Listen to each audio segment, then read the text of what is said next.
was me, he wouldn't never have to fight again because the exhibition shit, as me being his little brother, hey, little bro, we finna do 10 rounds, and we both gonna get 100+ million for it, right? And we ain't never got to box again. Well, I already been getting these bets, but now it's time for you to get your just due. Right.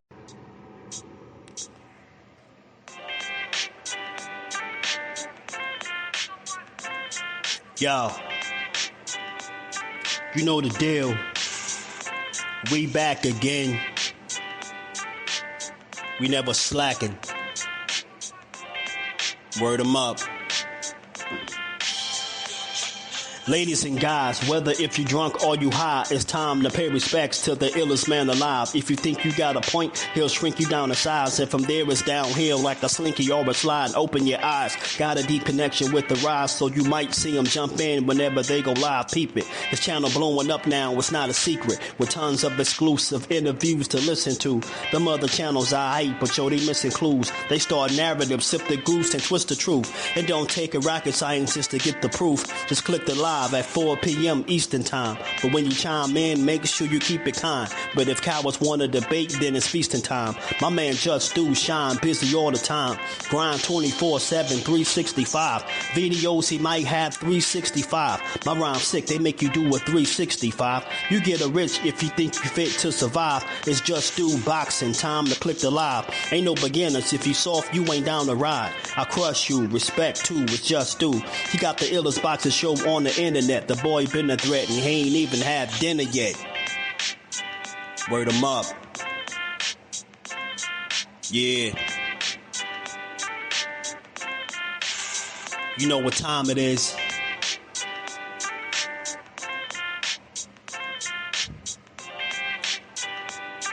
$4 p.m. Eastern. Click the link.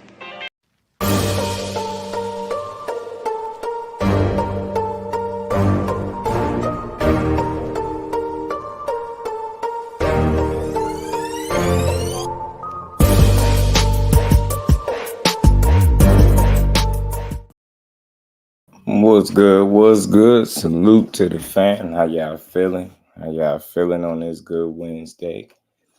We back to get boxing. It's just due, as we always do. Y'all already know. You catch this on the playback. Smash the like button, sub to the channel. Make sure you turn your notification zone. And come rock out with the fam. Come build with us.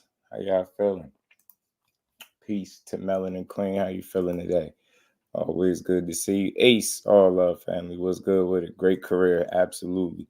Melon and Queen in the building. BJ33, what's good? BJ, AJ64, Barbara D, my boxing mom is in the building. How you feeling? Always good to see you.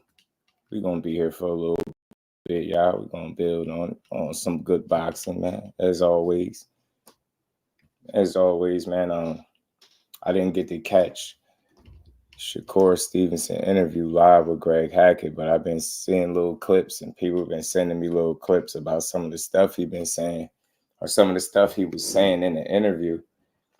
And I noticed Floyd Schofield must have obviously came up, Kid Austin, and he kind of exposed Kid Austin and his pops for being, liars, kind of exposed a little some details in a sparring session and things like that. And he also he spoke on, Tank fighting Lamont Roach. And he saluted the fight. He gave Lamont Roach his flowers. And the reason I even brought it up, because I just find it to be strange, right? And what I mean is it's crazy that the biggest criticism of Lamont Roach, like the most negative takes, are coming from just fans alone. You might have some boxers and stuff that's kind of trying to slight the fight, but overall, if you're just looking at it for what it is and you're looking at it as that's another man, that's another fighter, you understand that he got something to fight for too. You understand that he proved himself to be on the world level. You get what I'm saying? It's plain and simple. There's no other way to look at that. You just got to get a man his credit. He's proven to be on world level. And whether or not he's on tank level is a whole other ball game, but doesn't mean he shouldn't go out there and challenge himself. Don't mean he shouldn't go out there and test it. You know what I'm saying? And try to win. So I like the fact that not only Shakur feels like this is a good fight, he feels like this ain't no Frank Martin. But, you got Richardson Hitchens as well, spoke on the fight, said it's going to be a good technical fight. So it's interesting that some of the, more skilled fighters that we got in the sport are behind this fight, are saluting it. The guys that they call Shakur a hater, right? He's so jealous. But it seemed like every time he got something to say about Tank, he give dudes they just do, and he just keep it moving. So it's something that we gonna build on. We going, I'm the clip king. I keep the clips. I got a couple of these clips to play. We gonna talk about it, man. Shout out to my brother Dante Boxing Talk, man. Said forgiving boxing is just due for the 25 piece in the Cash App, man. That's love. Appreciate all the support, family. Shout out to my guy. Dante. And we ain't never got a box again. Well, right. well. I already been getting these back, but now it's time for you to get your just due. Shout out to you, bro. Appreciate you. We on the job. We gonna build for a little bit today. Lisa, peace to the Queen of Rise podcast in the building. What's good, Brody? How you feeling? So yeah, man, I was catching little clips, little bits and pieces. I gotta go check the whole interview out when I get a chance, but I just like to follow up on stories that we was talking about. And recently, Kid Austin and his father been putting themselves in the limelight, but not for very good reasoning, right? I think they, overselling. He's overselling his son, overplaying his hand a bit, and it's just rubbing people the wrong way. And I think they're gonna continue to do that until they can prove in the ring some of these damn phantom sparring stories that they always got when it pertains to fighting everybody. Like, you notice when it come to them, they outbox everybody or they outfight everybody. They too strong for everybody. Nobody can go rounds with them. Like, I'm sick of this. Like, they full of it, man. They full of it. And like I said, you overselling a talent that is very much on his way to being somewhat of what you say he is. Maybe a lot of what you say he is. Now, man, he done sold such a dream when it pertains to his son that it's hard for him to fill the shoes that he's selling. He's, I get it. You're supposed to feel like you got the best fighter and all that, but you still got to be realistic about it. You know what I mean? You're going to call somebody the greatest fighter in the world, then you don't need these poor man tactics to bring attention to a situation in which I got going on. People going to just rock with y'all because they know you legit. They know you thorough. They know you putting in the work and you grinding, right? And you fighting. So people going to respect you just off that alone. But I think they just go a bit too far in terms of overselling when every single time it's a sparring story. Oh, I sparred Devin. Well, I heard him in sparring. I caught him with a good uppercut and I did this.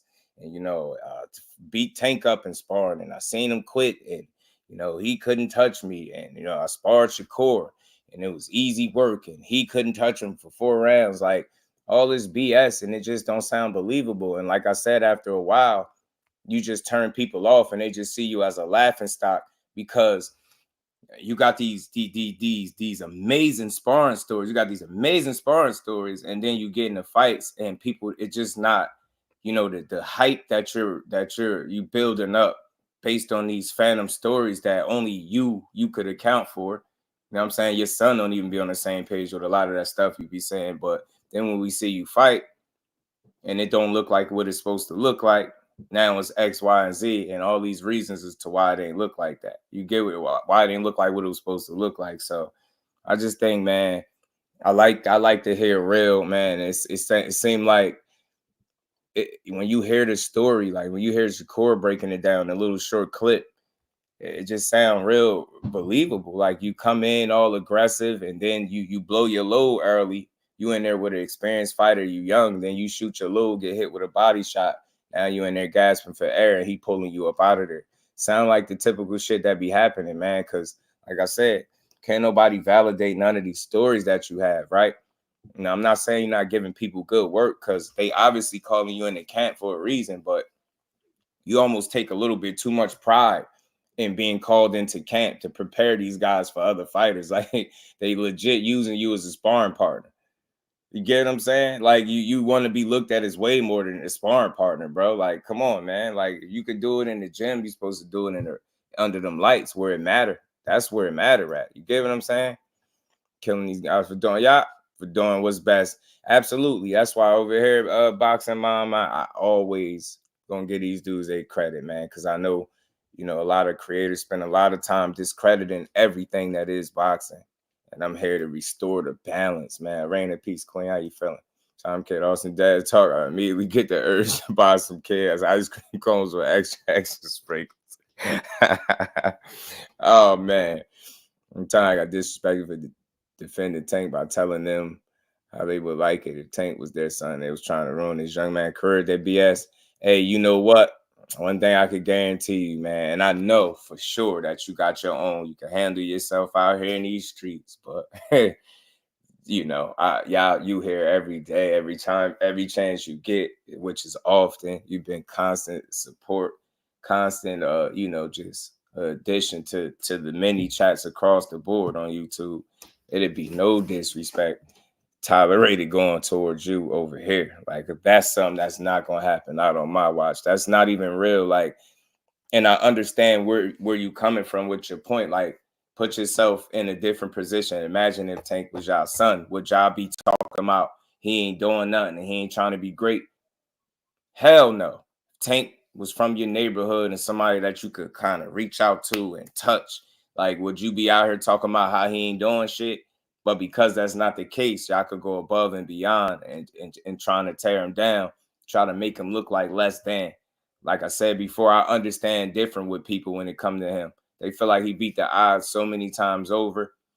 And the amount of people that are unsatisfied is a very small percentage as opposed to the percentage of people that's enjoying what they're seeing from him. So for us, we constantly frequent these YouTube platforms and these, this boxing community. We all over the place. And it becomes very toxic because although it's so many different people involved, it's still a small place, right? And it's easy to run into the same type of talking points over and over and over again.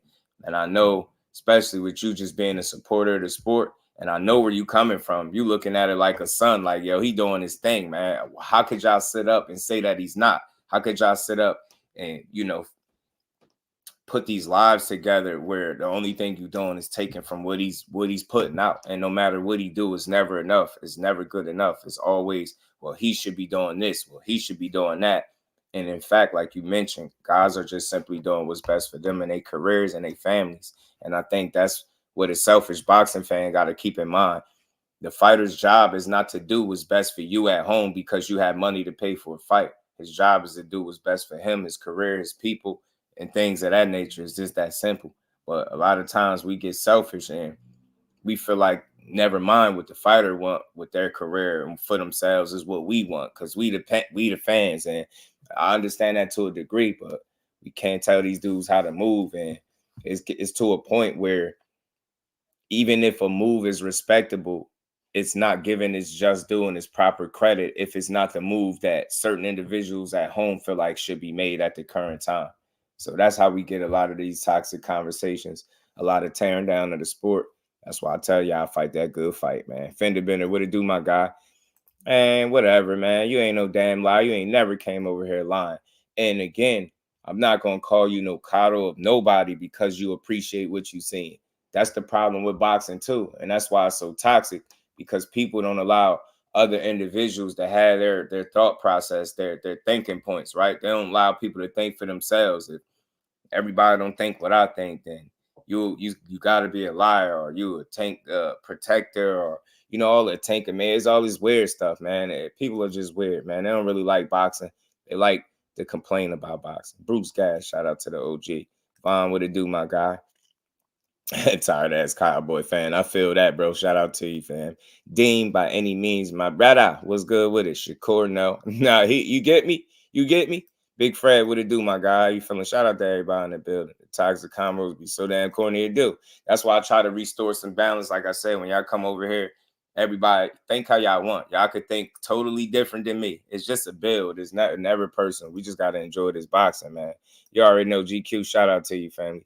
Man, yeah, you got a right to your own opinion. And this is the thing, Barbara. You as a constant consistent supporter and have something to constantly add, the first time you say something that's different than the way I think, why am I going to jump down your throat? You got to be all types of liars and like that. That's suspect energy. I don't like it. So just know this is a safe zone over here, and we gonna build. We do not disrespect the queens over here for their boxing opinions or the kings either. And shout out to the kings, man. I appreciate all y'all in the building too. BJ33, my guy. You know what I mean? Yeah, mine is the BS. We got to build. That's why I said we're gonna be here for a little bit. I just wanted to have this conversation about what I'm seeing and you know, talk about it. Mr. Improv, what it do? It's always gonna be a different reason to talk about Tank as his fight get closer and closer. December 14th can't come fast enough. I can't wait to see how many more people be complaining and hate watching. Why? Hey, pay attention, family. Everybody that's complaining about Lamont Roach and Tank Davis, they're gonna be watching. They might not pay for it with they hating asses because they don't pay for fights no way. But they're going to be hate watching. They're going to be over so-and-so house at such and such bar. You know what I mean? They're going to be somewhere watching from the Raptors, hate watching the whole time, side-eye, and hoping something happened to Tank. It ain't going to happen. When he handled business, and no slight to Lamont Roach, I'm just saying, when he handled business, they're going to come to our chats, and they're going to be full of hate. But just let them expose themselves, y'all. All these people that claim they ain't watching it, they ain't supporting it. Watch all of them have an opinion on the fight, letting you know full well that they seen it from start to finish, man. And again, this conversation ain't about just particularly the trying to come, you know, to the aid of a fighter. It's just about enjoying boxing. That's what my platform going to represent. When y'all hear me speak, y'all going to know I love this shit. So we ain't going to come here to be mad and hating. This is why I'm talking about the Lamont Roach and Tank fight, because I've seen two fighters, in my opinion, you know, for me, that I have a lot of respect for as talented, skillful guys in the sport of boxing. One being at 35 and Shakur Stevenson, the other being at 40 and Regis and Hitchens, who got a big opportunity coming up December 7th. I like the fact that both of them being very skillful guys, both of them had shared the ring with Tank and sparred with him. Both of them just being students of the game and knowing full well who Lamont Roach is and giving them credit for that. I love it. I love it. All y'all weird people, Shakur just a hater. They just want with Tank. Every time it's time for him to speak on something that's concerning Tank because somebody asks him, he always give it his proper just due. He don't never sit up there and hate. He went as so far as to let people know, hey, look, Lamont Roach ain't Frank Martin. And he mean that in a good way. He mean that in a good way. Like it's a good fight. And that's what people don't like. So I find it very odd that the fighters that are skillful, the ones that really do it, the ones that really got the hands, think it's a good fight. The ones that don't get punched in the face for a living, the ones that probably ain't got punched in the face in a very long time, the ones that don't know what it's like to get into a real scuffle, those are the ones complaining and disrespecting Lamont Roach like he's nothing. And that's exactly what's wrong with the sport of boxing. Its fans suck. We don't even know how to appreciate different levels of greatness. You get what I'm saying? Or different levels of skill. Simple and plain. Like we just can't respect the guy that took a loss, found a way to get better, got on the right track, won a title, defended the title. It's a lot to respect. It's a lot of guys that don't even make it there, bro. So I appreciate it, man. I appreciate a good fighter that's handling his business, man. You can't do nothing but salute him. You know what I mean? Right. Yeah, man. Absolutely. I've been watching him for years too. Ashley's Corner. What it do, cuzzo? How you feeling? Yeah, I like how you carry yourself too. Right. Man, yeah, they'll be hate watching Barbara D. You know it. Ricky Williams, how you feeling, brother? So I'm going to try to get your route, although I can't promise nothing. I'm going to try. Shout out to Rain. It's all good, Queen. Peace to my guy, Ricky Williams, man. Yeah, Lamont is more experienced. Yeah, his IQ. He got more experience than a lot of other guys that got in there with him. And that's what people don't want to realize. That's what they don't want to realize. He got more experience and he's a bit more proven because he got that championship experience. That's making me have a ton of respect for him. I'm going to acknowledge that. Again, now look, listen to me clearly. I don't want to be misunderstood. I know this ain't the best of the best possible fight that he could have gave us, but on some levels, it still is the best versus the best. And why I say that, because although Lamont Roach might not be the best fighter at 135, he definitely has proven himself to be one of the absolute best fighters at 130. And he was proving that. So to a degree, yeah, it's still somewhat of to certain levels. It's still the best fight and the best to a degree because, again, hear me clearly. He might not be one of the best guys at 135, but he's one of the better guys, one of the best guys at the current weight class where he resided at. So that got to count for something. Adding a couple more pounds is not going to be where the challenge lies. Tank Davis, as a complete fighter, is going to be where the challenge lies for Lamont Roach. It's not going to be the extra 5 pounds that he's going to put on from 130 to 135. It's not going to be any pounds that he might put on once he rehydrate. That's going to make the difference in the fight. None of that shit is going to be the ultimate challenge. The ultimate challenge is that bad boy, Tank Davis. That's where the challenge is going to be for him. It's going to have nothing to do with no damn weight. I can't stress that enough. J.A. Dixon, what's good with it, my guy? Take time to fight. It's still it, right? And then look, Jay, after saying all since the announcement of the fight, how they not watching it and supporting it, they're gonna be right here in the chats complaining about every round, knowing what took place in every round all the way up until it ended, bro. You can't make this stuff up. You can't, man. You know, Lamont Roach is a very good fighter. Yep. Our guy who's the best in his division, not good. So again, Dean, do you feel me when I say to a degree, this is still the best versus the best? Because he might not be the very best in Gervonta Davis's lightweight division at 135, but he still was one of the absolute best at 130. You could probably argue, debate who you think is better, who you think could beat him, but he's still proven to be one of those guys that you can't just say ain't a top guy at this current weight class. And at the end of the day, they're fighters, man. His skills will transition up. It ain't like he's going to just lose his skills and not be able to fight. Still going to be a very good fighter. I think it's going to be a good challenge for as long as the fight lasts. Truly. Shout out to my guy, Jay. Shout out to my boxing mom putting the color in the chat. Much love, much appreciation. Barbara D is always. And we ain't never got to box again. Well, right. well. I already been getting these bets, but now it's time for you to get your just due. But dude can box, absolutely, bro. Shout out to Mr. Empire. Absolutely, he can box, bro. Absolutely. Mike Mazak, my brother. How you feeling, Mike? Jay Howard was good with it. Don't walk around big. You got cut weight too. You dig me? You know what I mean? You act like Lamont ain't solid. Act like Lamont ain't coming to fight, man. I love his energy right now, man. Why we can't just embrace boxing? It's not even about the fighter. Why we can't just embrace boxing?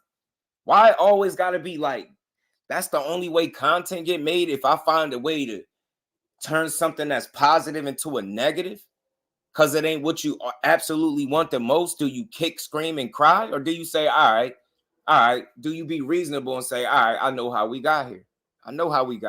Okay, cool.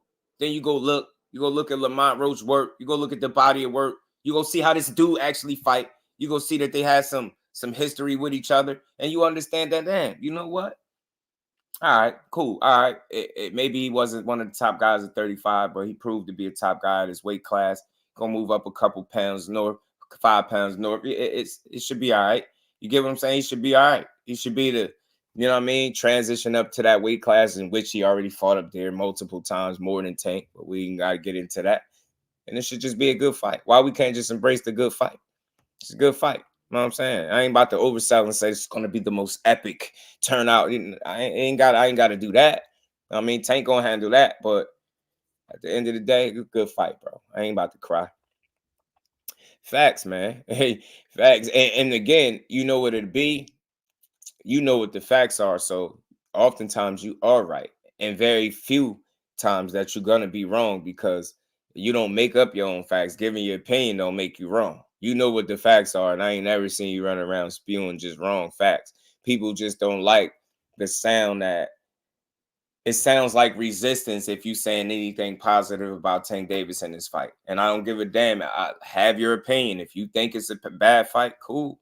Complain all day long. But like I said, I like it for different reasons. And I'm going to play the clip from Shakur. He seems to think it's a solid fight. Very skillful guy, one of the absolute top guys in boxing. Same thing with Regis and Hitchens. He got his proven fight coming up against Lee Parrow on December 7th. He seems to think that it's going to be a good technical fight. Those dudes got similarities to their game, still fight differently. But I don't think it's a coincidence that both of them see it as a solid fight, and neither of them took the time to shit on it. Whether it be Regis and Hitchens, or you're going to say, well, that's Tank, man. Well, Shakur on the opposite side of that, and he ain't choose to shit on the fight because he ain't a sucker. He ain't got no reason to take from what he think about Lamont Roach. And that's why I said when he gave an honest assessment about what he thought about Frank Martin, that's just what it was. It had nothing to do with trying to take from Tank. Because then you fast forward, now you got Lamont Roach, who people are complaining about way more than Frank Martin. But here you go. The fighters feel like that's going to be an even better fight. Could be more of a challenge because he's more proven. He fought at the level that Frank Martin ain't fought at until he got the Tank. That shit matters. Experience matters. He got 27 fights to his name. That shit gonna matter. Shit like that matter. You got some experience. A loss ain't a death sentence. So you knew. So okay. So what? You took a loss. So you know how to bounce back. You get what I'm saying? You know how to respond after taking the L. He had an opportunity to get a little bit better since losing, right? So it's just that simple. Even in the loss, he almost got that guy up out of there late. So I'm gonna keep on saying this because I keep hearing people taking from it. But as I keep hearing different fighters and people that's within the sport of boxing speak up on this fight and just give it its flowers and just say it is what it is. Lamont Roach being a good fighter that's proven something in the sport makes it a good fight. You know what I mean? Yeah, he ain't the absolute best fighter at 35, but he was one of the best ones at 130. So to a degree, it is still very much the best fighting the best. And if you are a fan of that, then you should be a fan of the fight. It's that simple. I ain't trying to oversell nothing. I ain't selling you no dream, but I'm tired of the bad boxing takes across YouTube. Is ridiculous. Aisha, peace to the queen. How you feeling today? Lamont said the plan was to go to 135 anyway. Absolutely, bro. Absolutely. His body might be begging. His body might be begging to go up to 135. You get me? He might feel better. He might feel great, phenomenal at the weight. You get what I'm saying? He might be phenomenal up there. You just don't know. I ain't about to knock him for it. Shout out to my brother Big Dog Willie, man. Putting that 10-piece in the chat. He said Bill Honey on Twitter said that he got to ask on the date by Tyra Banks back in 1996, but decided to say no because he has more class to date a celebrity and focus on being the greatest dad ever. Hashtag best dad. Big Dog, he was a fool. He know he would have took that date. And we ain't never got a box again. Well, right. well. I already been getting these back, but now it's time for you to get your just due. He would have taken that date, Big Dog. Shout out to my brother, man. Appreciate the support, family. Always keeping humor going, man. The Bill Haney joke. Stay on their necks, Big Dog. You're pissing off the community. And I love it. But let's keep going, man, because I ain't gonna be here super long, but we gonna build while we here. Every minute while we here. Let me play some, man. Let me see where it's at.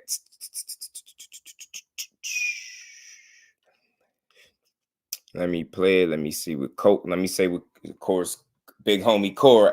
Big Homie Core is what they call him. You know, Core the Big Homie. You know, Big Homie Core is what they call him. I heard. Let's hear what he had to say. Shout out to Greg Hackett. Already reached out there. I told him he do some great work, man. But this was a small clip of Greg Hackett interviewing Shakur recently, man, a few days back. He was like an amateur type. I explained the whole sparring since they like go out there and talk. I want to say. Wrong one. My bad. Players mess up. I'm not looking at Lamont the way that everybody else look at Lamont. Like I know Lamont is a really good fighter. I'm not. This ain't no Frank Martin. That's all I'm gonna say. Yeah. It's a real good fight. It's a real good fight, and it's short and brief. But I just wanted to get to the meat and potatoes. Like at the end of the day. He said he noticed, he recognized them from around the amateur ranks. They said Shakur is one of the best amateurs around. He would know. He said he knew him as an amateur. So this dude ain't come out of nowhere. If you don't know who Lamont Roach is, it's your fault for being under a rock. It's your fault for only knowing the big names in boxing. But the dude been around. He's of that element, man. He been competing with some of these dudes all his life. Some of these same dudes. That shit matters. He got some type of pedigree to speak of. You hear one of the best amateurs in the world just talking about it, saying it, man. I knew him from back then. They know, you know what I mean? He a good fighter. It's a good fight. I don't know what people talking about. Y'all just want to shit on something, man. Y'all disdain for a guy, a little ass guy that y'all never met. It's getting crazy. It's getting wilder by the day. This shit ain't about the fighter no more. It's about the bad content that's out here. Damn, man. Let the man live. He can't do nothing right.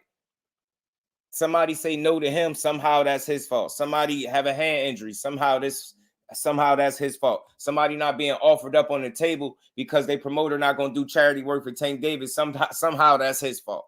He's supposed to somehow, what he's supposed to do? Come on, man. Can't make them damn fights by himself. That showed you that. This past situation just showed you that. And my heart not beating double time. I'm good. I like to credit missing the car to the video games I used to play. I'm not beating double time. I'm good. I like to credit my missing that card to the video games I used to play. Yeah. I'm glad you good, cuz I just caught what you meant, man. Glad you good, man. Safe travels, cuz I appreciate you, big dog. Willie, Lala D, appreciate the queen stopping through. How you feeling? Teach, what's good with it? Hey, man, I love it, Teach. I love it, Teach. I got the little video too. I ain't gonna forget to bring that up. I got the shout out to the queen Aisha. Always, she says, supporting as she always do for the 5-piece. Always showing love, always supporting the grind. Shout out to the queen Aisha. Let me give her. And we ain't never got a box again. Always. Well. I already been getting these back, but now it's time for you to get your just do. Shout out to the queen. And again, I just wanted to highlight that a little bit. So we're gonna talk about some thing, man. We're gonna talk. Shout out to South Paul, man. He's still on building them next. Oh man. Shout out to Reina.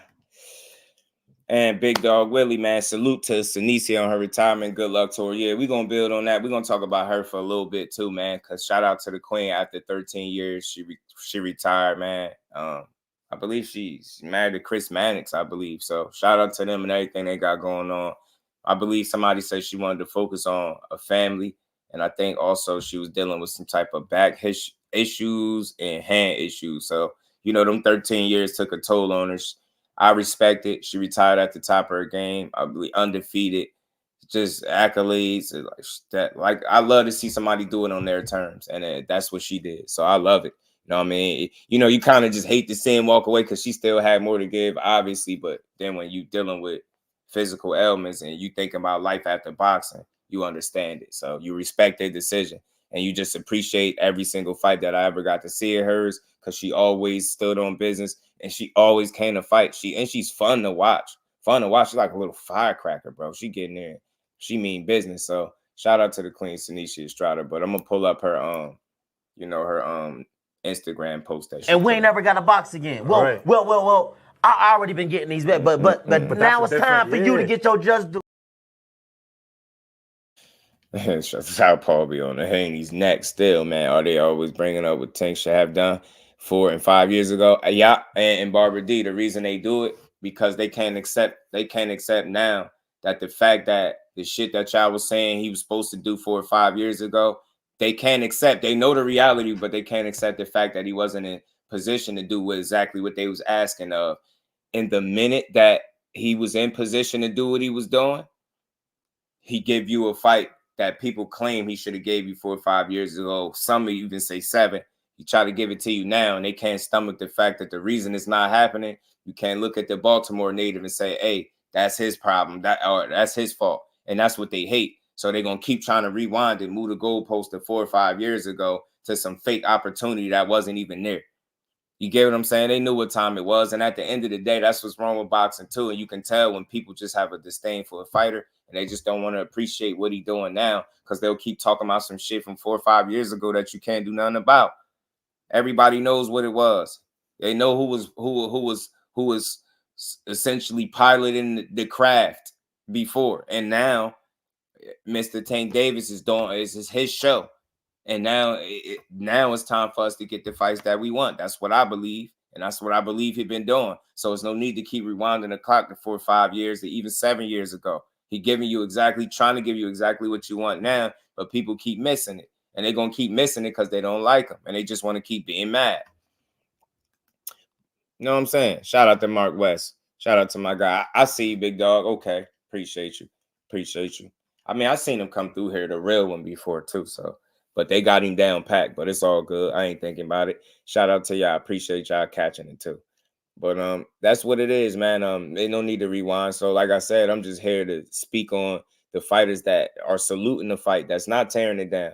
And I think Shakur Stevenson is a perfect person to use as an example of what it is to not hate on somebody. To just it cost him nothing. He had no problem. He went as far. Ain't no Frank Martin. That's all I'm gonna say. Like, it's a good fight. Like, man, bro, I knew bro from around the amateurs. Like, he was good then, and he's proven to be good now. It's just like, it's sad because you can't even lose in boxing.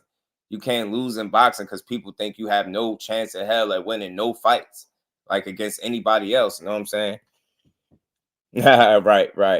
right, Teach. But man, that's where I'm at. Shout out to Corey Stevenson for not being a hater. I'm gonna play an interview a little later on from Hitchens too. Hitchens talked about it, or I could just paraphrase it for y'all, where he spoke about it being a good technical fight and gave both guys their credit.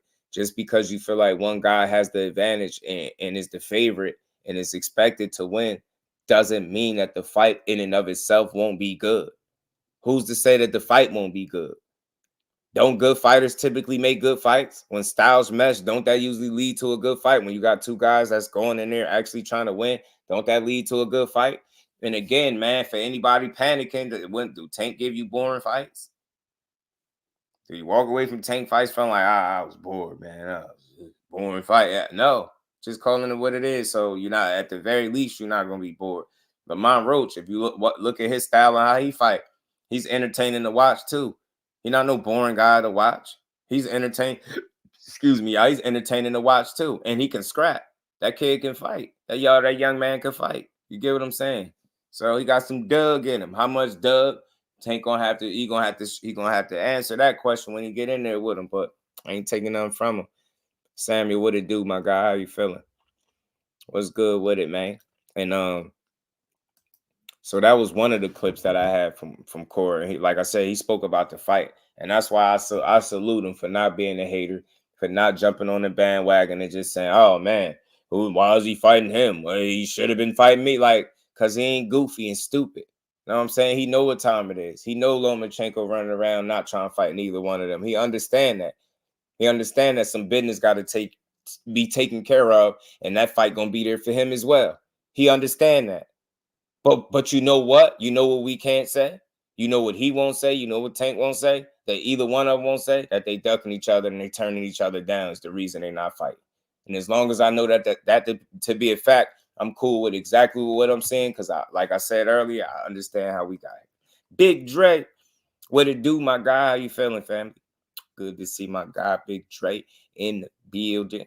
So that, again, so we're going to keep rolling, man. I got another clip from him where he was talking about. So again, as far as the title, I say he exposes Team Schofield lies. And I mean, y'all been seeing it all over the place. Like, he's been putting out stuff talking about he'll break Shakur jaw, he'll stop him in 4 rounds. He sparred him. It was easy work.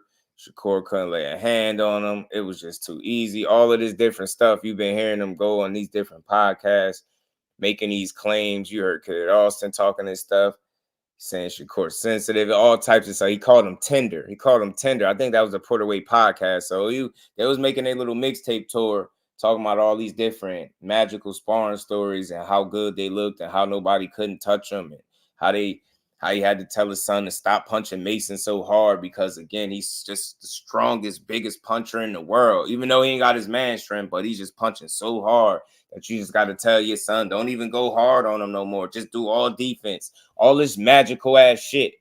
He don't look like that when I see him in the ring, and that don't mean he don't look like a good fighter or improving fighter. But damn, what you selling ain't what I'm saying. I know that for sure, because you're overselling at this point. You're overselling. So again, your sound bites are louder than his performances, if you get what I'm saying.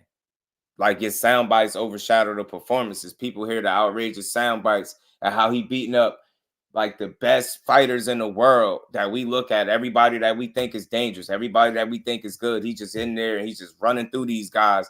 Then you get in there with one of these unknown Joe Smoes, no disrespect, and then you have a weird time with him, and then it's some type of odd justification as to why you didn't just knock him out.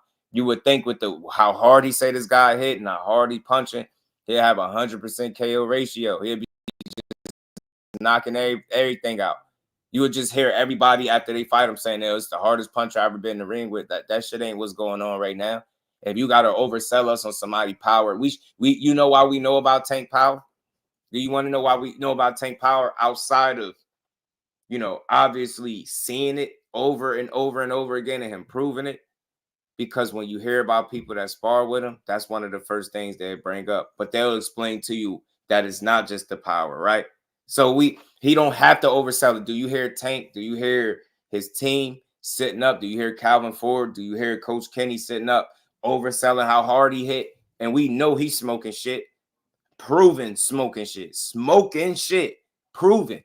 He know it. Is they running around every time you turn around? Yeah, he hitting these guys so hard. You know, I just got to tell him, you know, take it easy on him. And like what we talking about? So that's all I'm saying. You don't have to oversell us on something that's eventually that's somewhat apparent that this is a strong kid. We can tell that he can punch. He ain't got his man strength yet. How hard could he really be hitting? I ain't saying he ain't hitting hard. I ain't saying that. No, if he hit me, it'd feel like he probably feel like a Tank hit me. You get me? But I'm just saying within the realm of boxing, you don't have to oversell that, because if that was the case, he'll just be mowing these dudes down with relative ease, and it wouldn't even be competitive if he's this strong. He'll just be breaking these dudes. That's all I'm saying. So you don't got to oversell it. So when I hear somebody like Shakur finally address it, because he get tired of you running around with all the different narratives and talking about how easy it is to spar him. And again, I call cap on all that shit. And Core, what he said in there was true. I didn't have time. I ran out of time because I had to go live. I wasn't able to find an interview where Kid Austin was talking about he got to get Shakur back because Shakur got him with a good body shot. I forgot. He was sitting in the interview. I believe it was with his pops. I don't remember what platform because he'd done a lot of interviews. But I remember him saying that. Core touched on it in this clip I'm about to play. I'm trying to be good. Yeah, I think so. Right, Teach. Right. That's a good point. You know what I'm saying? If Hector Garcia turned out to be a good scrap, I think Roach is better than him. Obviously, he beat him too when they fought. I think he could be a slightly better fight, more entertaining. You know what I'm saying? Ringside acting a fool with a Texas rapper having a pause. Right. Joseph was good with it, fam. The whole thing, Josh, you're not looking like a monster in the ring. You're not breezing through a guy like, yeah, that's all I'm saying. It's just not looking like you'll just walk through them. Cornelius Peace, player. Blazers Pip was good with it. I'm not with Kid Austin.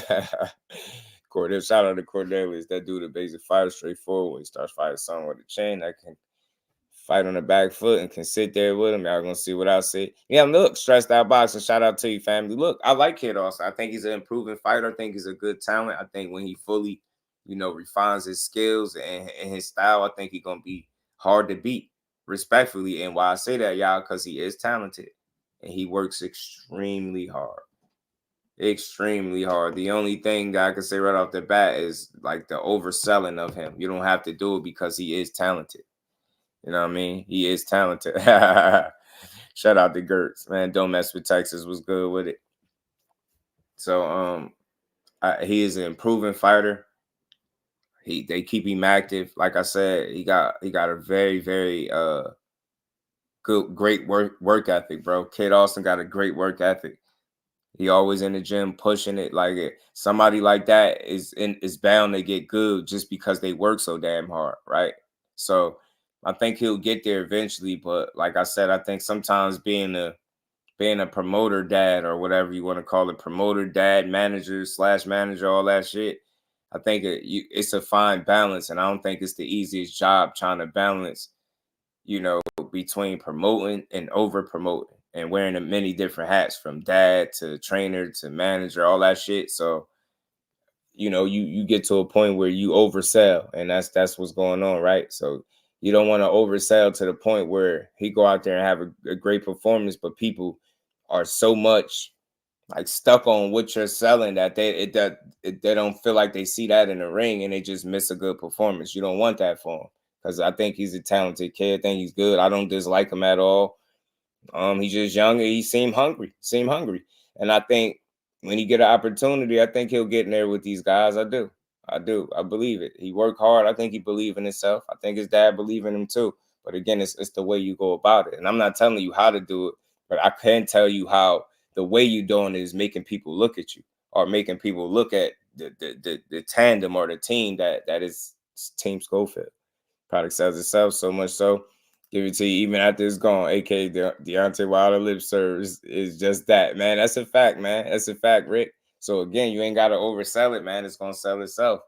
You get me? So I'm gonna go play this little clip, man, that he where he touched on sparring him and stuff like that. And like I said, my apologies, I couldn't find the clip in time where he talked about the body shot that he had got hit with. And again, it's just sparring, but they put them stories out there so often that at first they wasn't willing to give up details the way they were doing. Then it just got to a certain point. I think they liked the attention and clout that was coming with it. So slowly but surely, they just started trying to leak little details, little, intimate details about the sparring that they wasn't talking about at first. You know what I'm saying? So it's always good. If we got to hear one side of it, it's always good to hear the other side. So here is the other side in a brief clip. He was like an amateur type. I explained the whole sparring since they like go out there and talk. I want to say we did only 4 rounds. We were supposed to do 6. He pulled up to my gym.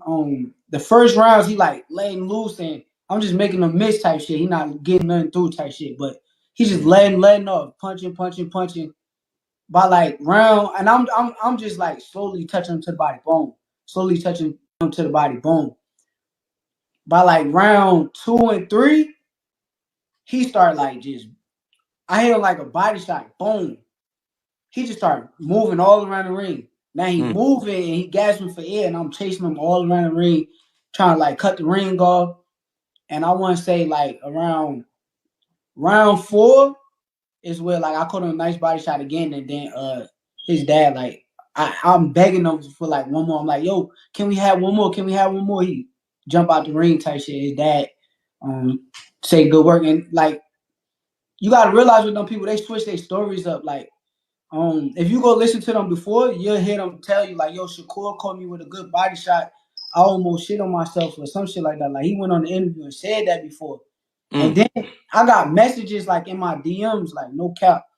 Right after we got done sparring, he was like, yo, you the best fighter I ever got in the ring with. Like that type of, energy. So it's like. And man, shout out to him, man. That was just a brief breakdown of A1 Hoop Zone. Shout out to you, bro. Kevin in the building. What's good, fam? Frank will KO Tank next out. You think Frank will KO Lamont? Or Frank will KO Tank next up? You think Ace? You think Tank? I don't think so. I don't think he'll KO Lamont. But yeah. So you heard Shakur speaking on it, and again, that's just some of the stories that they was putting out there, and he is truthful. Like from platform to platform, they slightly switch up what they be saying. One minute they telling you, Shakur, he just make you think. Like, and even that, you almost downplaying the fact that he makes you think a lot. But see, unfortunately for him, for Kid Austin, he's been on record, and I've seen it with my own eyes, where he says Shakur Stevenson is his favorite fighter. And I seriously doubt that somebody's favorite fighter is a guy that they can easily just dominate and sparring. I seriously doubt it. There had to be something that made him your favorite fighter. And again, this was at the time where you already sparred him before, and you said this. So again, it ain't no going back on that. You can't try to switch it up later. You can't try to talk all this, oh, he couldn't touch me stuff. Nah, because you clearly said he make you think. He is not easy sparring. Your dad was trying to convince you to say that it was easy, but you didn't want to say that. You get what I'm saying? So it's only work, it is practice at the end of the day, but that is where they make their bones. That is where they prepare for these fights that we do see on fight night. But at the end of the day, it's always 2 sides to a story. And like I said, if you see the way he fights, if you hear the way multiple people that sparred him and even people that fought him describe how he fight, you could understand. You could see that happening in the gym where you kind of shooting your load because you be on that front foot heavy, trying to overwhelm and outwork everybody. And if that shit don't work, you in there with an experienced fighter like Shakur that know how to control distance and range, I can see you shooting your load and getting caught with a shot. And how I know it's true, because like I said, I heard you say it out your own mouth in the interview that you got to get your lick back because he got you with a good body shot. The same guy that y'all try to say is pillow-fisted and can't punch, you need your lick back because he got you with a good shot. KBSR, what's good with it? They overlook Roach experience because most people probably don't even watch Lamont Roach. You know what I'm saying? Dudes don't even be watching enough boxing to know that That man got 27 fights, got a title, defended the title, coming off a good knockout win. Already was planning on going up to 35. You get what I'm saying? He already was planning on going up there. Like, people, they overlook it because if they acknowledge his experience and his skill set and talent that he possessed, then they got to be forced to say that this fight is better than what they giving, you know what I mean? What they leading on. They gotta get a fight more credit than they want to. The Real Infinite was good with it. And that's what people don't want to do. They want to find any reason to take away from this fight. So again, like, all logic goes out the window. Only surface level information is included, right? They don't go past surface level. They don't go and look up his fights, watch his body of work. They don't go see who he fought. They just know that he lost, right? They don't even remember how that fight went. People can't even tell you how the fight went. They could tell you who he lost to, but can't tell you how the fight went.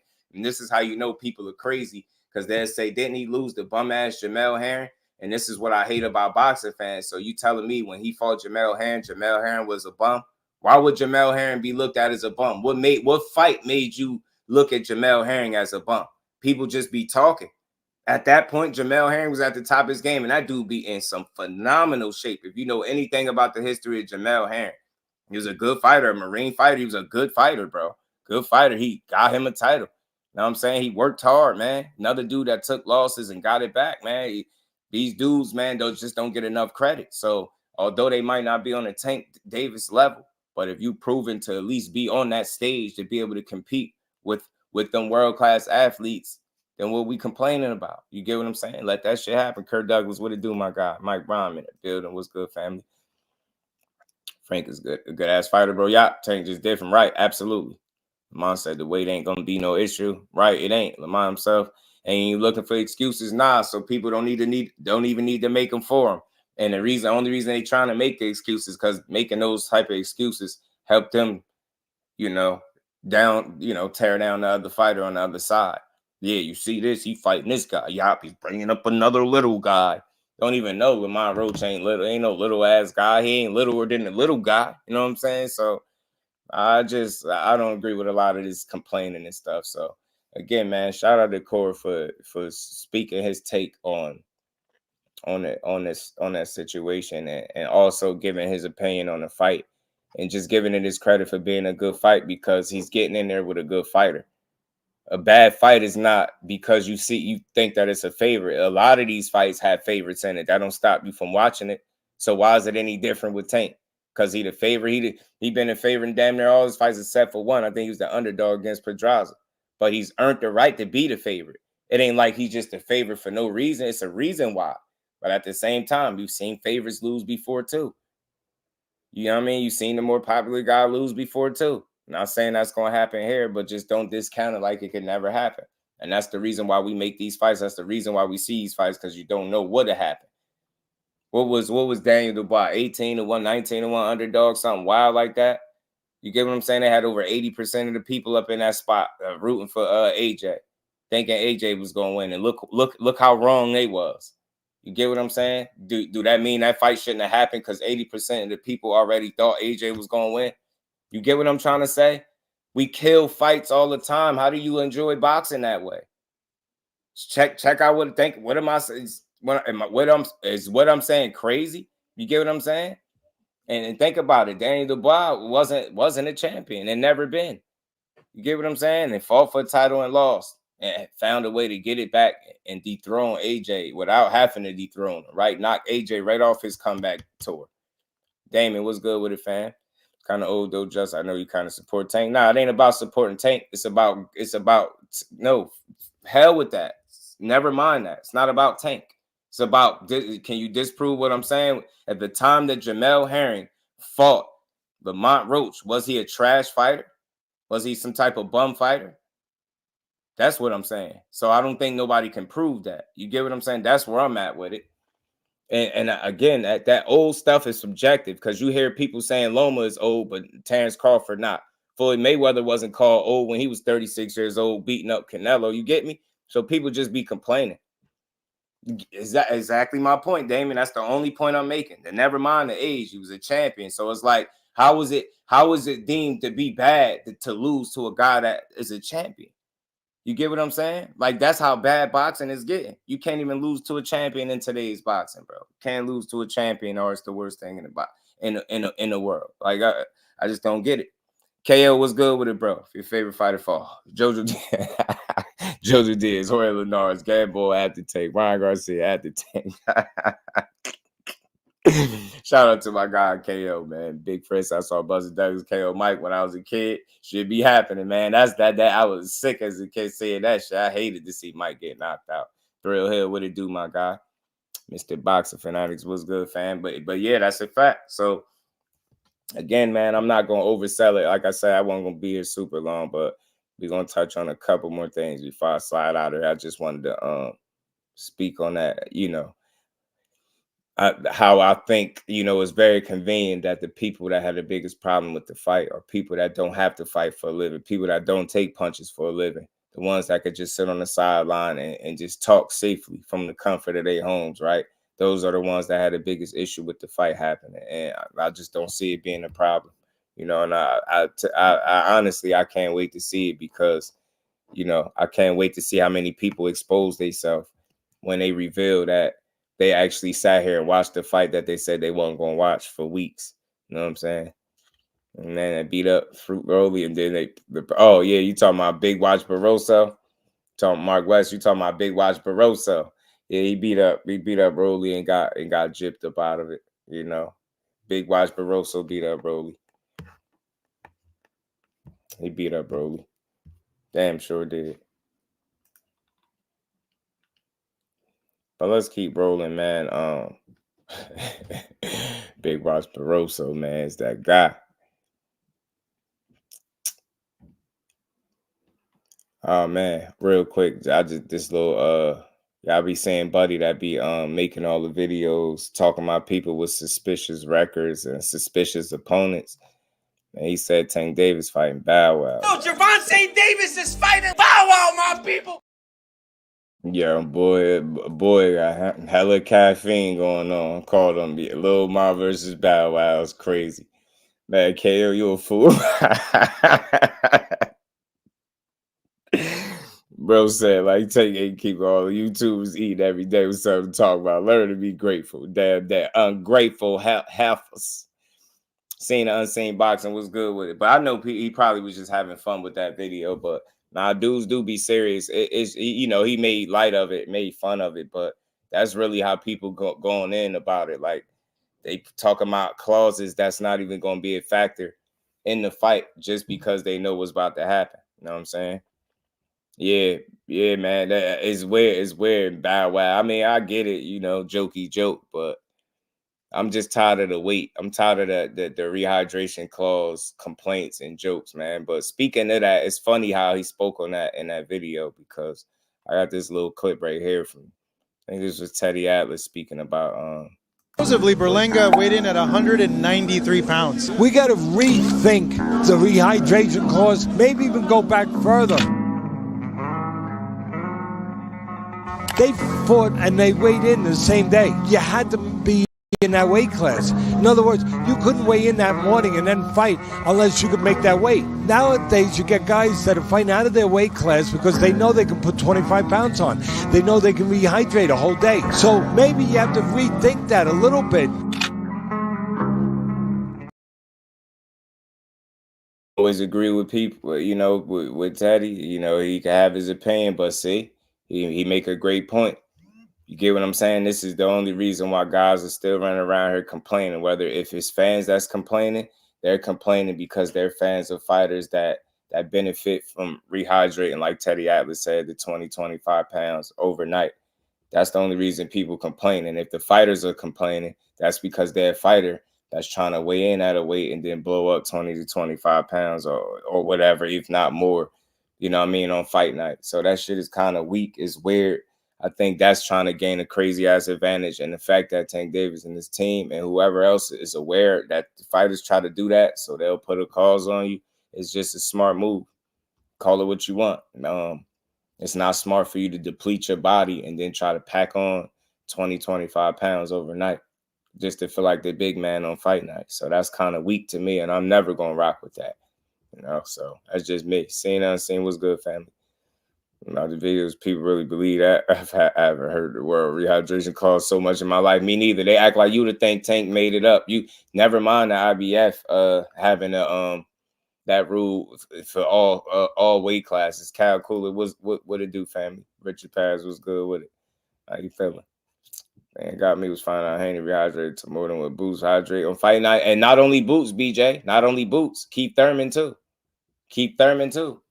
He rehydrate more than Keith Thurman too. And they both fight at, heavier weight class. You know what I'm saying? He rehydrate more than both of them for what it's worth. Two different body types. So that's just kind of giving you an idea that, Boots, you might feel like some people say how big he is, but you're rehydrating more than him. So how big is he really? If you rehydrate more than him. And then Keith Thurman as well, who's been a career welterweight pretty much, and you rehydrate more than him as well. So that shit is crazy. Terrell was good with a fan. He said, what the Cats fake cared about today? Oh, man, that's funny. So you should get a percentage every channel against them. Putting out that propaganda, right? Putting out that propaganda, right? Yeah, facts. I agree 1,000,000%, 1,001%. Emmanuel, what's good with it, fam? How you feeling? Yeah, man. He said it's crazy, bro. Bro, punch like my little sister. Man. So that and look, I just played that because it's fitting for all this rehydration stuff. It's like everybody is incorporating that into some type of content, and they feel like they got some type of talking point. Well, you don't, because not only are y'all overusing it, y'all also applying it to fighters that he's never even applied it to, and you just saying anything. Y'all just saying he put it on everybody but a couple people, and that's foul.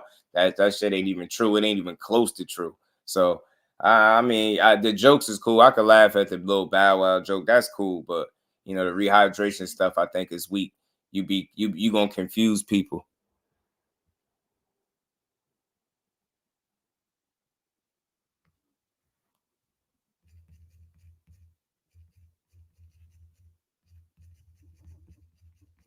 My bad, y'all. That's why I said I wasn't gonna be able to stay on too long, but we ain't done yet. We're gonna keep building.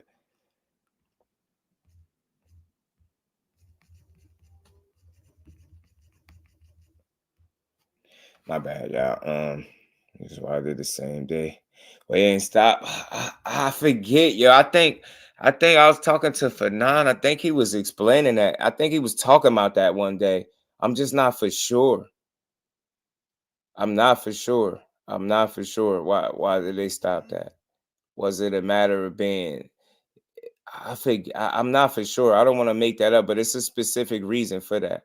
And I'm mad that I don't remember right now. Signing checks over there, just oh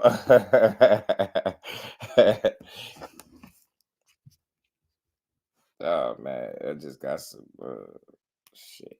Damn it. Man. All right, man. My bad, y'all. A little distracted. We gonna get to it though. Gertzy, it's funny. It's funny that you said that.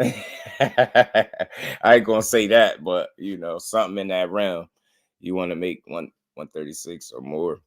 You can get that rehydration clause. Period. Facts, Jay Howard. So pardon me. Let me get back to what I was saying, y'all. A little distracted, but exactly. If you want to come in, if you want to fight a lightweight at anything but lightweight, yeah, expect a rehydration clause, because you already trying to dupe him. That man already said it. I played the video the other day where he said it. He said, you think this dude walking around 160, 170, 180, think I'm about to let him blow up crazy like that on me? He's saying it. And then furthermore, you just seen a recent interview, like I said before, with Ryan Garcia talking to Rayo, and they asked him how much you weigh. I think he asked him like 160. He was like, nah, 175, 180. So he rock around almost pretty much 180 right now. Come on, man. Tank knew what he was talking about. Get your big ass out of here, man. Big ass dudes crying because of y'all trying to wait. And I don't even like the term weight bully, but y'all trying to weight bully a little ass fighter, and he ain't too smart for that. Y'all really trying to dupe a smaller guy, try to trick him into doing something that's gonna work against him. Yeah, good luck with that shit. He ain't dumb. You know what I'm saying? That's where y'all get mad at too, because he's not dumb. Y'all hoping at some point in time he just start being dumb. Well, y'all gonna be waiting till the end till he retire, because he ain't gonna just start being dumb, bro. Sorry. The only people that's expecting him to be dumb is people that don't got to get punched in their face for a living, and people that got unrealistic expectations and selfish expectations as to what a fighter should do, as opposed to what the fighter want to do for himself. Simple and plain.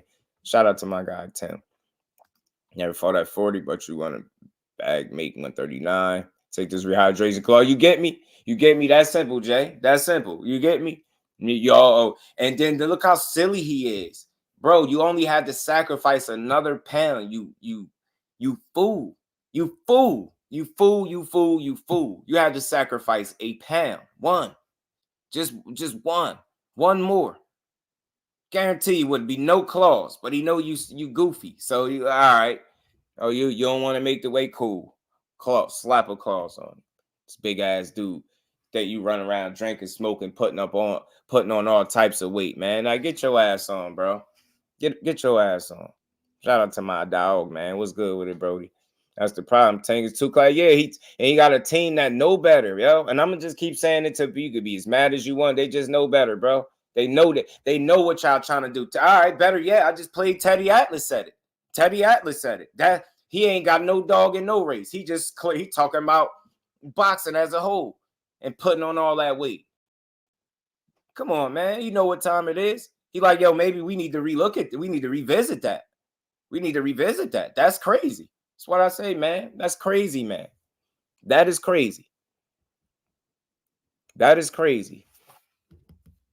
That is crazy. I'm gonna get that answer to that question too, Queen, because it's still stuck in my head. That I really we was having a discussion, a conversation, and that came up, and I believe OG gave the game as to why that the same day weigh-ins was changed. It was a specific reason, I believe, for that. And I'm not gonna get a wrong reasoning for it, but I'm gonna go find out. I'm gonna go get that answer and get back to you for sure. He's still 140. And complain about nothing. Absolutely nothing. Nothing. Not pulling a fast one. Nah, you're not pulling no fast one. You're not pulling no fast ones. You know what I'm saying? You're not pulling no fast ones. You dig? Teddy keeping it real right there about the weight. Right? And then you seeing all these different examples. Like I said, I played the weight cut documentary with the UFC. And that talked about weight cutting and how dangerous it is. We watching people get knocked out in seconds because they put depleting their body of all the fluids and their brain of all the fluids. We seen the dude have to call off his fight and he died at 25 years old with no pre-existing health issues because of a dangerous weight cut. But then here you got people, because they are emotionally attached to fighters that they will never probably meet in their life, sitting up here making it seem like putting on all that weight overnight is perfectly fine because you managed to make the weight the night before. Come on, man. That shit is weak, yo. That's wild. How the hell you rehydrating at a lighter weight class more than a guy that's at a heavier weight class? And you think people and you not looked at as big, then you wonder why people talking about go to 47. This is why people say go to 47. This is why people say you could be. This is why your pops talking about you could be fighting at 54. He wouldn't be saying that shit if it wasn't a possibility. Yeah, you can maintain the weight up there, but you're gonna get yourself hurt. You can fight up there, but you can get hurt. That's what I see going on. Big Supreme, what's good with it, family? Hey, stop doing the same day weigh-ins because people would drain it too much water off the brain and getting brain damage. And yeah. You probably right, yo. You probably right. I mean, because they still doing it to a degree now. You know what I'm saying? And they saying it's still risky, even with having about a day or so to do it, because it's still to drain yourself so much and try to put so much back so fast. You get what I'm saying? No problem, Queen. No problem at all. LaMarcus, what's good with it, my guy? Michael Spence and Eddie Muhammad. Shout out to Big Dog Willie. You said Bill doesn't cheat that. He wins fair and square. You know what I'm saying? Fair and square. Pay your fare. This cause thank Big Dog Willie for this. Hold on. Where that? Do I still got it, yo? I sound like Tio back here. Do I still got it? My bad. And we ain't never got a box again. Well. I already been getting these back, but now it's time for you to get your Jusdueboxing. Shout out to Big Dog Willie. Billiam, 40 mil. Billiam is what they call him. Yeah. Floyd, you can keep talking that money shit if you want to. Yeah. It's somebody coming for the Mount Rushmore of boxing, and his name is Devin Haney. Yeah, 2-division world champion, undisputed champion, checking a bunch of money, man, and taking care of his team, man, by 25. And guess what? We ain't had no problems with no contracts, no disputes, no broadcasters, no none of that. Just the Devin Haney era. Don't ever mention Floyd Mayweather to me. They don't believe the fact that Garcia Haney only did a little over 300,000 homes, and they've been paid what they are owed. They want more money that doesn't exist. They don't. Oh man. Oh.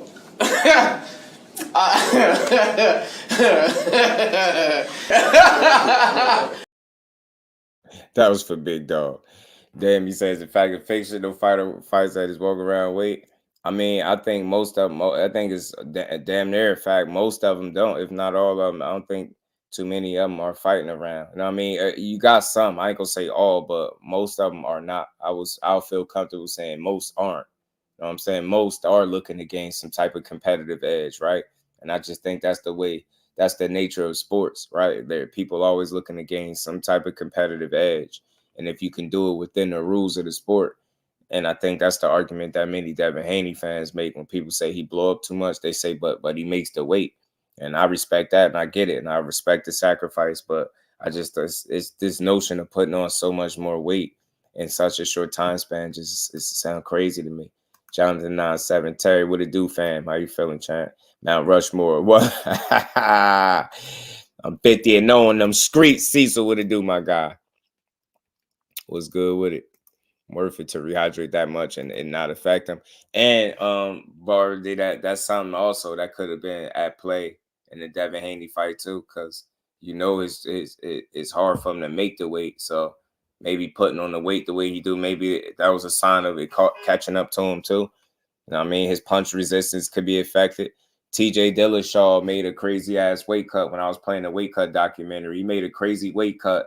He looked like a strong drug addict, man. He looked like a cut up user, and he's one of the best guys at the time. And he went out and got knocked out in 30 seconds. Caught a head kick. About 30 seconds, he was knocked out. He done depleted his body at all them fluids and stuff like that. So that shit just ain't no good. I like the IBF having that rehydration rule in. I do. Because it's for people that want to try to juke the stats, man. Juke the system, should I say. Rob, what it do, fam? People want to juke the system. Yeah, facts. Make them, and it's still sanctioned at 140. It's just crazy. I seen bench warrant. No, I'm done with you, girls. I'm done. I'm done with you, bro. I'm done with you, fam. Oh, man, it's bad, crazy. Yeah, I do like that, though. I like the rule for the IBF. So, I mean, like I said, man, to each his own, but I think it's a risky practice to get yourself into, right? I think it's something crazy to get used to, just killing yourself like that and depleting yourself of weight and stuff like that. I think don't make no sense to do it. I mean, I don't. I just keep rolling. Something else I wanted to bring up real quick, man. Keith Thurman. I seen a little small clip from Keith Thurman, and he was talking about Sebastian Fundora. I mean, he kept it pretty real on Sebastian Fundora in a little short clip, just breaking it down. He gave his, they asked him about Errol Spence potentially facing Sebastian Fundora, and he went on to say how different Sebastian Fundora really is. And he is. He long as hell. Like I don't remember no 6'5" or 6'6" junior middleweight. I can't name one. I mean, Paul Williams is tall, but he wasn't that tall. So I think he is different. I think it is something very different about him. It's something that guys that have been at welterweight for the bulk of their career in the Keith Thurmans and the Errol Spences of the world haven't seen in front of them just yet. So it will be a good matchup. It's going to be a good matchup when and if it happens. And I hope it is going to happen. But let me play this real quick because I'm running against the clock. Y'all pardon me. My apologies for speeding. Platboy Plays, what it do, my guy? How you feeling, bro? But let me Let me play this from Keith. Let's hear what Keith had to say about Slender Man, aka Sebastian. Errol Spence has an opportunity to pull up an upset against Fundora. I mean, He's been out for a very long time. I don't care. We ain't never seen none of these welterweights, Keith Thurman, Spence, against this. Okay, we ain't never seen it. I don't care what you think, what you feel, it don't matter. We ain't never seen it. We don't know. We like to say Spence is the greater fighter. He's done greater things, has more power. We want to say all this stuff. Well, but can he get past the obstacle? He didn't do good against the last southpaw. Is he going to be okay against the lankiest southpaw in the history of 154? Fundora is an obstacle, let alone a challenge. He's a whole obstacle. Feed the boy a few extra steaks and get out of the weight class, kid. We never really seen that at 154 historically. It's different. How do you get the sparring partner? You got to go hire Circus Olay, have homeboy sit on homeboy's shoulders, and then try to punch that guy. How do you even get a sparring partner, bro? Oh, Keith Thurman is an idiot, man. Shout out to my guy, Platboy. Keith Thurman is a fool, bro. Shout out to Big Dog Willie back in the super chat, man. He said Bill ain't invented airplanes because he was tired of being the only person who could fly. And he built the hospital he was born in. Hashtag best dad ever. Yo, Big Dog is a fool, man. Shout out to you, bro. Appreciate that support, family. And we ain't never got a box again. Well. I already been getting these back, but now it's time for you to get your just do.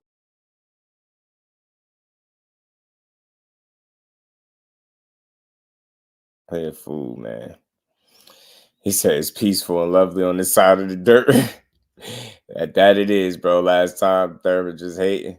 Nah, man. I think he, because he included himself right there. Legacy was good with a Creole to traveling, my guy. So add somebody. Shout out to my guy, man. He ain't lying. Nah, he is. Keith funny as hell, but he is. It's truthful. It's something that, you know, the career welterweights, himself included, him and Errol Spence, they ain't seen a guy that tall, that long, right? Longest guy in the history of the 54-pound division, probably, right? I don't remember nobody being taller than that. So it's a much different look than what anything he's seen. Even if it would be a Terrence Crawford to get in there, not saying he can't win, but he's just going to be a look for anybody that haven't seen that big, tall, long, wiry. He like Doslam from Street Fighter, bro. Slender Man, Doslam, like Fantastic Four. He the Fantastic Four dude. Long body, Stretch Armstrong ass dude. That's what he is. Modern day Stretch Armstrong, bro. That's what Sebastian Doslam Fundora is. But he's had some wars as well. You want to be honest, he's had some fights that you can say he's had tougher fights in his career than Errol. He's had some wars, was what I'm saying. So he ain't the freshest guy in the world either. He's young, but he ain't the freshest guy because he's had some tough fights early in his career. You know what I'm saying? And he's taking some damage. So shit, you don't know, man. Errol Spence come back at the top of his game with the right kind of body attack, man. He mess around and chop that big ass tree down, and everybody gonna have to eat crow for not giving Errol his just due, man. You know what I mean? Not giving Errol his just due. Yeah, Keith has a point. Yeah, you know what I mean? It's a great way to describe him. Big, tall, long, wiry frame, Stretch Armstrong, Mr. Fantastic. Ain't that the dude named Fantastic Four? That's who he is, bro.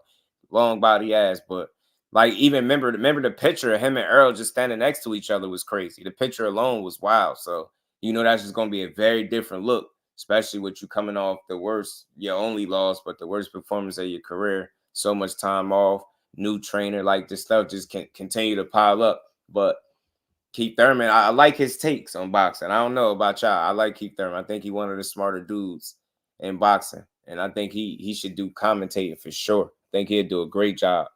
Being a commentator for sure. For sure, I'd love to hear it because he's just a smart dude with a lot of insight. And you see how he kept it real. He threw himself in the mix. He ain't just say Errol Spence. He just like, we don't know. Like, shit, that big, tall, long body dude, he different, man. That's something we ain't seen yet. As far as us being welterweights, we ain't been in front of nobody with them type of physical dimensions, that type of length, that type of height. You get what I'm saying? That type of frame. So it's a challenge for anybody, man. But like I said, I'm banking on Errol Spence returning to form, and if Sebastian Fundora is the fight that he gonna take, then hey, we gotta see it, man. I'm all for it. I'm all for it. I'm all for the fight, bro.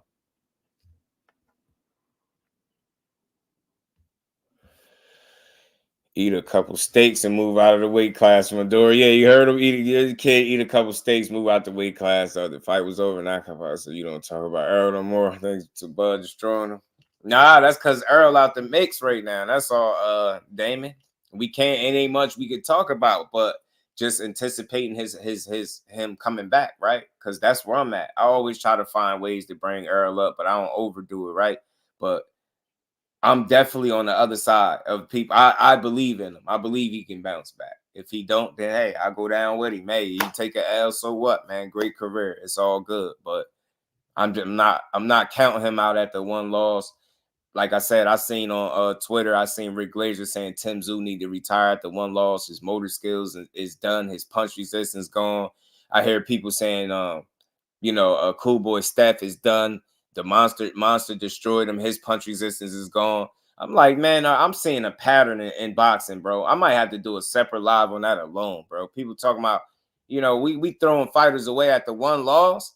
First Errol, now we throwing Timmy away.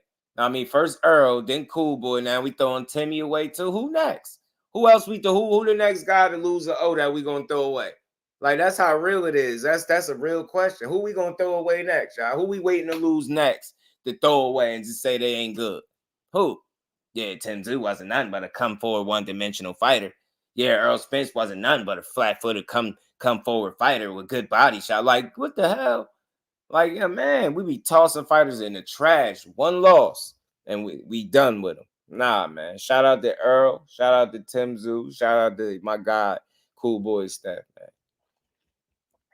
Errol become champion again. Yeah, it would, Damon. He gonna beat Fundora. Don't worry, he gonna beat Fundora. Don't get it. Don't worry. He gonna kick Fundora ass, man.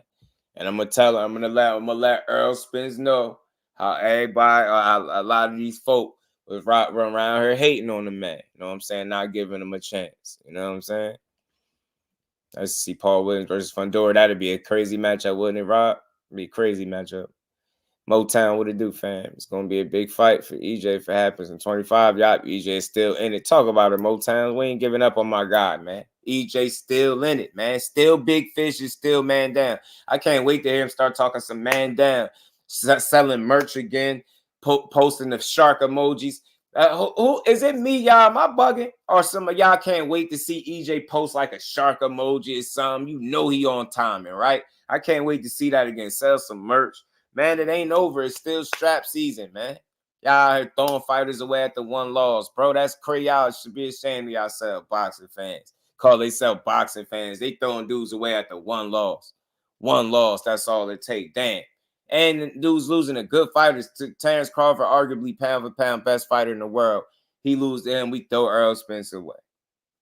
Cool Boy lose to Naoya Inoue, another pound for pound fighter. We throw him away. You get what I'm saying? Tim Tszyu lose to a tough-ass Bakran Murtazaliev. We throw him away. I don't get it.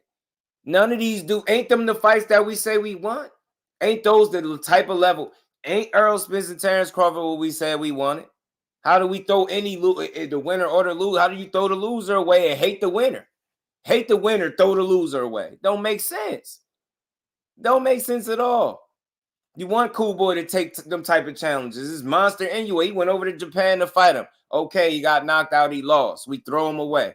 That's a pound for pound fighter. Terrence Crawford, you got dudes losing to pound for pound fighters and then getting thrown away.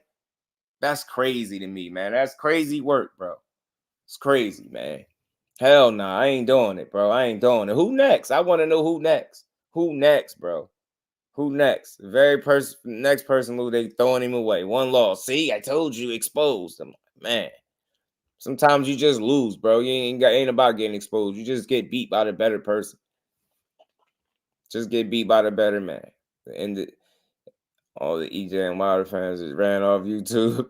Now we still here because I'm a Wilder supporter and an EJ supporter. I'm rocking with both of them to this day. You feel me? You feel me? That's why your favorite fighter is not taking chances. Nah, it is. CJ, what's good with it, fam? Shout out to my guy. Yeah, man. Facts, man. We gotta stop throwing people away after them taking the kind of fight that we want them to take. They take a challenge, and the only thing was, nah, I ain't like how he look, man. Nah, yo, he fought scared. Nah, yo, you see him, cool boy was scared, man. Nah, that's why Monster knocked him out. He was scared of him, man. He was fighting scary. Nah, man, EJ, man. I don't know. He was high, man. I don't know what was wrong with EJ. Nah, Tim Tszyu, man, his punch resistance, his motor skills shot, man. Like he should retire. Like that's what boxing fans be doing. That shit crazy, bro. Like, and you wonder why they dragging their feet when it's time to fight somebody. They got to carefully consider their decision because they got to worry about if they even gonna get still supported by the very same fan base that's asking them to take chances. And tell me I'm lying. That's what them dudes sitting up there like, man, shit, I ain't trying to be a meme. Like, it ain't just a meme. It's not even getting the support. EJ gave you a fight that probably was against his best interest to take it at the weight class. They toss him in the garbage. I'll see. Nah, it's just another PBC hype job. Just another PBC hype job. Charlo, you lose the Canelo. See these PBC hype jobs, man. I'm telling you, bro. Same thing with Tim Tszyu and just others, man. So many others, man. Every time you turn, you dudes can't even lose in today's boxing, bro. Almost 2 years and then start wondering why everybody's hating on him. Nah, yeah, but that's my thing. You can't lose and sit around here for almost 2 years and then start wondering why everybody's hating on them. Yes, shout out to Randall, but then that ain't a reason to hate. Now think about something, Randall. Man, put yourself in them shoes real quick, bro. Right? Say you box and that's what you do for a living. Right? Say that's what you do for a living. Just say, hypothetically, that's what you do for a living. And you find yourself out of the sport for 2 years or outside of the ring for 2 years. Just hypothetically speaking, do you think that 2 years would be because you want to be out the ring for 2 years? You get what I'm saying? You got to start listening. Like one guy that's a prime example of that is Keith Thurman. You see how much inactivity he dealt with in the back half of his career? Like, but most people would think that's just all on him. Like, you hear that man speak, man, it's much different than what people realize. That's how they eat. Dudes ain't trying to sit around for 2 years either, bro. But they are wondering that they can't get fights. So they are sitting around wondering why dudes hating. Look, I ain't been able to get a fight in 2 years. That don't sound like a reason to hate. You get what I'm saying? It's when you're not moving right and you know, you're not taking the right kind of fights. You're not performing up to the standard that you selling, like all of that type of stuff, right? But just inactivity is a part of boxing. And we also know politics play a big factor. And we know these promoters be playing games, putting guys on the shelf, so on and so forth. Like we see this stuff all the time. So it's tough, man. It's really, really tough. You know what I'm saying? It's tough, but trust me, nobody that boxes for a living want to be out the ring 2 years in the prime of their careers or while they still active. As an active fighter, nobody want to spend that type of time out the ring. You know what I'm saying? It'd be so unintentional. They just can't control it. You know what I'm saying? Errol still has drawing power up, so he wants to fight. He can still fight. Boxing, I can what it do, fam. He can still fight. You know what I mean? Don't define me because I'm still rocking with Matiz. You get me? We still rocking with the Yoker over here, Lisa. You know what I'm saying? We still rocking with the Yoker. You know what I mean? Matiz. Broly, what up? What up, man? You get me? You know what I mean? Laws do not defy you. You know what I'm saying? AB still my guy. And Blair Cobb literally knocked AB teeth out in front of people, man. Blair, I'm gonna get you for that stunt you pulled too, man. Nah, but yeah, he literally locked my guy teeth out, and I'm still rocking with AB. You think I care? I don't care about the loss. I just care about you going out there giving me the kind of fight that I could appreciate. If you just happen to lose in the process, that's part of it. That's like gambling. Part of gambling is the fact that you have a really good chance at losing. Same thing with boxing. You go in there, you could win and you could lose, or it could be a draw. But losing is really a possibility. And if you so happen to take a loss, taking the kind of fight that I asked for, I ain't got nothing to complain about. On to the next. Let's see if you can beat the next guy or the next guy or the guy after that. I mean, Rolly was good. Lee Wood got experience over Kermel. He want to be mindful. It could be too early, or it could be right on time. I would like to see him become a little bit more poised before he take a fight like that, but I'm not against it. It'd be competitive. It'd be a good fight. He got the youth, but I don't know. Lee Wood got some experience, man. If he come in there and try to bull rush Lee Wood and it don't work, what happens then? You know what I'm saying? But it'll be a good fight. Tunnel Vision said that loss sure did define his matchroom contract. God damn. Yo, yeah, I'm tired of y'all. Yo, I'm done with y'all. For sure. Treat him like to eat loss under PVC. Man, Blair, you wrong. Yeah, you wrong for that, doing that to my guy, Blair. We gonna get you. Don't worry.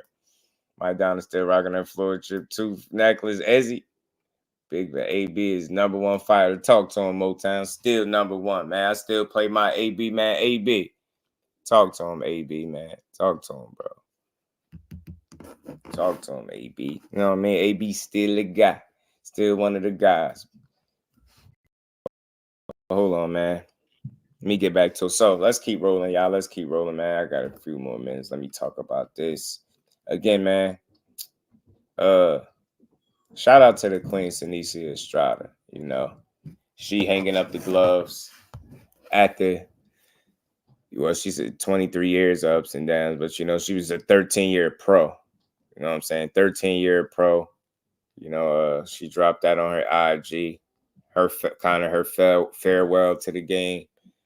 Look, man, she did it on her terms, yo. She retired at the top of her game, undefeated. Like I said, I think injuries played a factor, and the fact that she's ready to, you know, move on, focus on family and stuff like that. Shout out to my guy LetsBuild, the fax machine. I don't know how many times I gotta tell y'all that dude really the fax machine. This dude damn near pretty much predicted from a video that she put up that she was gonna retire. And I hope they don't copyright me. If they do, I'm gonna edit it out. But I'm gonna show y'all the little video that Seniesa Estrada posted on her IG that made LetsBuild like kind of assume that it was a farewell. You know what I'm saying? This dude be on point, bro. His boxing intuition is sharp as hell. And I didn't even know that was a thing.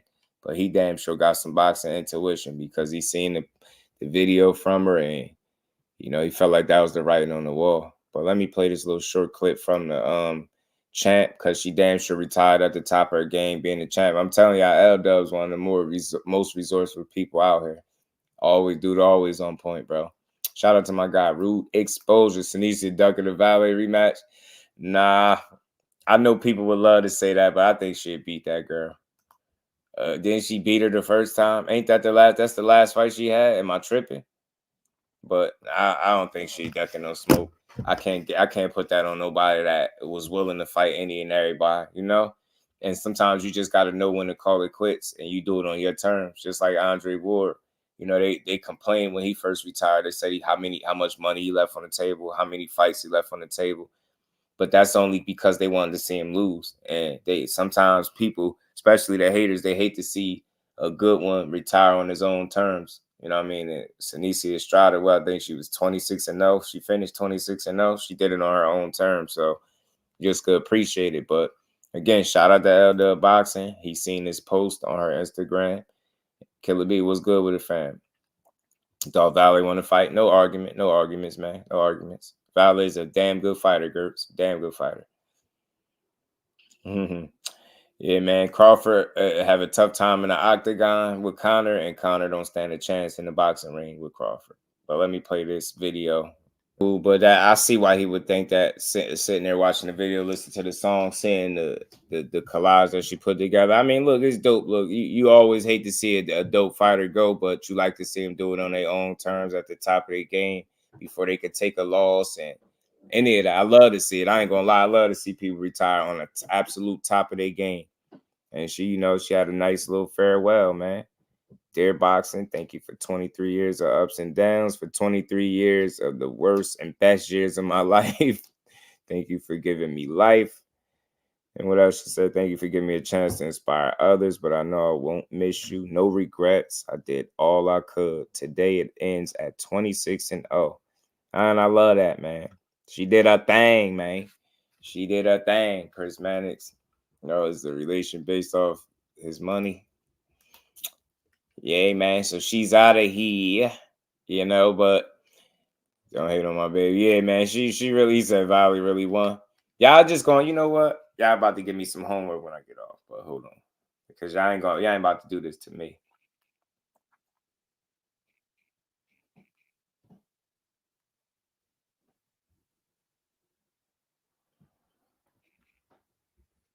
Let me see if I can find it. Yeah, I think I got it, y'all. I think I got the full fight, y'all. I'm going to watch it. Y'all going to make me watch it. Going to do Seniesa like that. She's a dog, man. But shout out to her, man. Top of her game, 26-0. Just don't see many like her. Fighting style, fan friendly. She get in there and mix it up. I don't think she ducked no smoke, no challenges. I'm not going to put no duck jacket on her because she retired on her terms. I get it. People would have cared that wanted to see the rematch. But, I'm going to go watch the fight again. I thought she would have pulled it off, and when I watched it, but I'm going to watch it again for y'all. So I got it pulled up right now. So I'm going to watch it in a few. I don't want a wife that's taking too much punishment. And then on top of that, I hear that she also wants to focus on family. And then on top of that, she also has some issues with her back and her hand as well. So, you got to thank Andre Ward. It was a reason why he cut it short, too. I think he had knee issues and some more stuff going on as well. So, sometimes you get... Oh, and she said also, oh, man, hold on. My bad, y'all. I ain't even finished... Pardon me. I ain't even finished reading the rest of this. So, I want to thank my fans, friends, and family, my promoter, Bob Aram, Top Rank. Thank you for the opportunity to accomplish my goals and treat me with class. Most of all, my team. We did everything we imagined I would do and more. As a woman in male-dominated sport, it's been a wild ride. Thank you for standing by me. I hope that my style of fighting is one that people will remember forever. So only God knows how long I've been contemplating this decision. She said physically and mentally, I can't continue anymore. And if somebody is going to be open and honest, transparent about being physically and mentally, like where they can't do it no more, and that's probably emotionally as well, all of those things, you checked out. Why step in the ring even one more time when you can just simply retire at the top of your game? You get me? Now, I know it's going to be some speculation. Oh, she ran from a rematch. I will always think that's crazy because you fought somebody once. Can't convince me that I fight somebody once. I'm scared to do it again. You get me? You know what I mean? You get what the challenge is, but if you do get to the point in your career where you could comfortably say you're not physically and mentally into it, then why do you do it? Because we all say if your heart ain't in it, then you know what I'm saying? You can't be 1 foot in, 1 foot out. And it sounds like she both feet out. So I just think sometimes she just went out like a champion's supposed to. She took tough challenges. Costa Valley is a very good fighter. She just went out challenging herself against the best. And that's how I'm going to remember. 26-0. Every single fight that I've ever watched of hers, it was entertaining. And she just getting there and scrap. And like she said, she competed. And she made her mark for this to be a male-dominated sport and for her to, handle business the way she did. I respect it.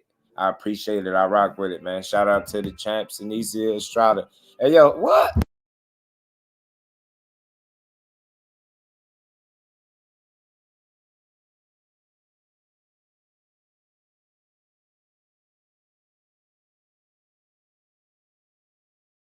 My bad. I didn't know if y'all could hear that music, but that was bogus right there. Why would you, man? Bro, summertime over. I hate when people, man, that was loud. Sound like he was in here with me. Shout out to the 5% and shout out to my guy, Creole. They better not be one of those 6 months retirements. I think she might be done. Family time for her. And I think she thinking about life after boxing. And the fact she says she can no longer physically, mentally do it no more. I think she good. Oh, y'all ain't hear none? Nah, my bad. I be panicking, Gertz. Because you'll mess around. I'll get off here. A while after the end of live, you just get a little like an email. Boop, copyright, for some silly ass music that I ain't even playing.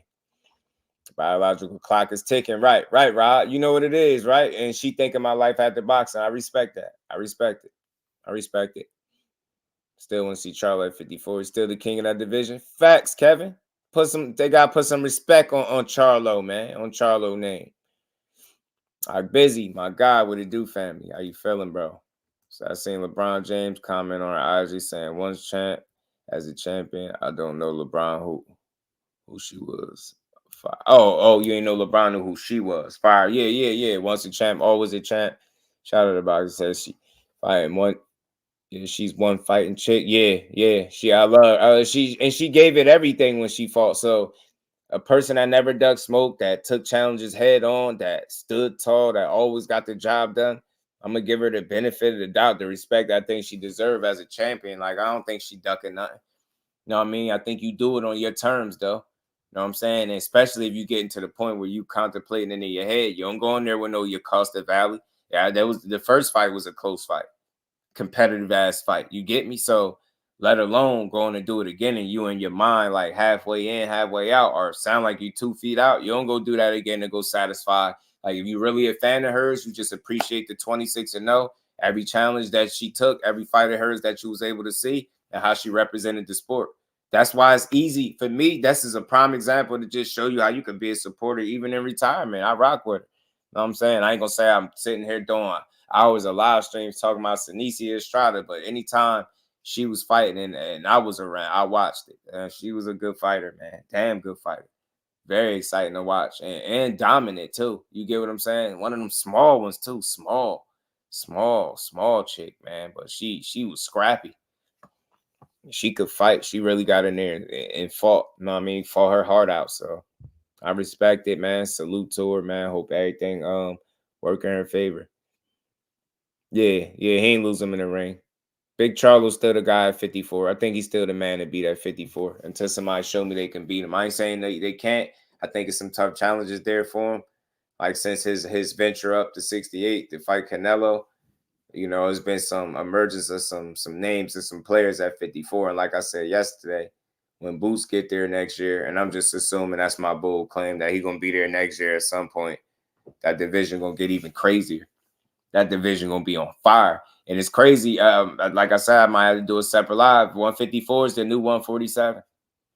154 is what 147 used to be. Yeah. 147 is what 54 used to be. And it's going to get even crazier when Boots get up there. Yeah, Big Supreme.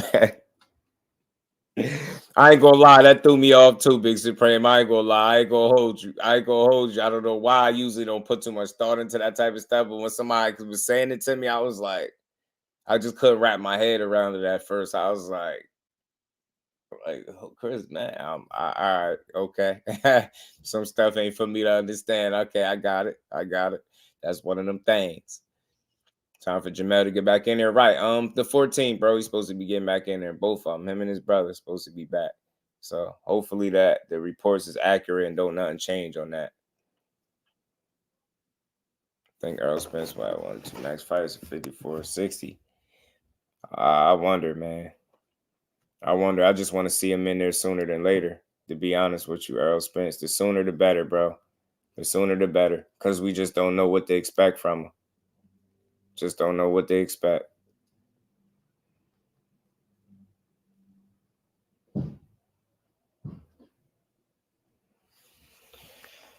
$154, the most competitive division right now. Fire, yeah, it's gonna heat up that much more when Boots get there. Eddie cried about all the fights he can't get Boots at 154. Yeah, I mean, they ain't gonna have no choice, I think, at the end of the day, though, because if you can't get them at 47, I don't think 54 is gonna be the same problem. That you got to think nobody has had that type of issue at 54 getting fights. Nobody. Look, Jamel Charlo really was able to chase down and get undisputed. You get what I'm saying? Those guys fight each other. 54 mix it up. So, right, Jay, right. It has. But you remember, it was still being rivaled by 47. So now I think it's to the point where 47 can't even rival 54 no more. 54 is what 47 used to be. And 154 is the new welterweight division. You know what I'm saying? Boxing Hacker was appreciate you with the 2B say. We got Seniesa leaving and Maine Khalif turning pro.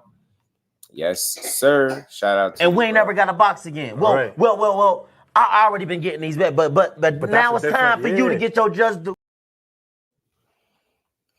Ramos moved up to 160. Could be a contender right away. He fights up there also.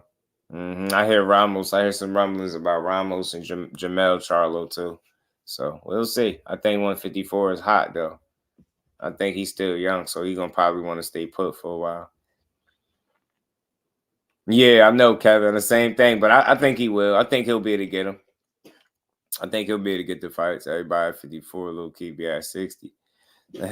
should low-key be at 60. I mean, look, eventually some of those guys will move up, but for right now, I'm going to enjoy the 54 smoke that's about to happen. You know what I mean? That day, boxing would be foolish not to take advantage of all the matchups that you can make at 54, especially once Jerron Ennis get there, because I believe he's going to be there very soon.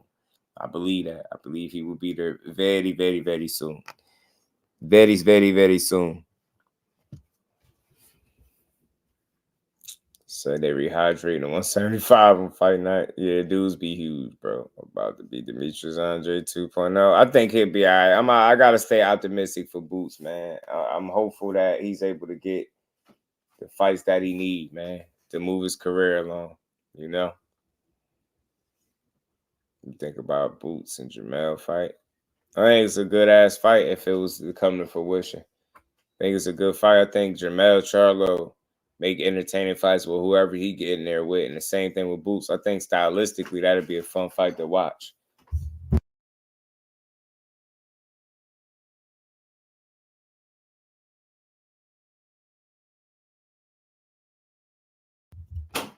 Boots is 1-1. Yeah, I can't wait till you get the other names in there so you could prove it. That's why I'm almost ready to just see him at, 54, because I feel like 47 is never going to provide him the opportunities that he truly wants. They're not going to give him the kind of fights that he wants. He's not going to be able to get them. You know what I'm saying? And we'll see. And it is Jack Catterall and Regis Prograis fight week. And man, it's gonna be a cool fight. I think it'll be a more competitive fight than Haney and Regis for sure. So I know a lot of people picking Jack Catterall, but I don't know. Regis look like he really in some good shape. He looks sharp right now. And he didn't look like that in his last training camp to me, just looking visually.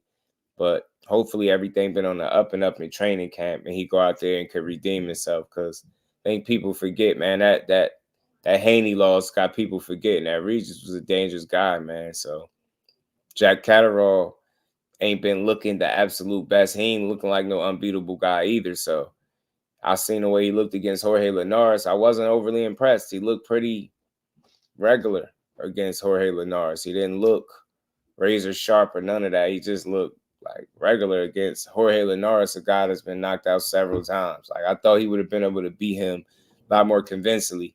Because to me, if you were fighting Regis like that on the night, Regis would have had a very good chance at beating you. So that's where I'm at with Jack Catterall. The book's still out on him. I know Regis got to answer some questions after his last couple performances too. People feel like it's over for him, but he might have another one in him. And stylistically, I think this could be a fun fight. So we're going to see. Fight week, Jack Catterall, Regis Prograis, man. I'll make a pick as it get closer. I will make a pick as it get closer, man. But something else I wanted to, just one last video I wanted to play before we slide. Something I've seen a video from Lamont Roach Sr. And he was speaking on, Gary Russell and the back and forth between Gary Russell and his son and what he thought about it. Like I said, that stuff has been somewhat entertaining. It does seem like that's a fight that could be potentially made.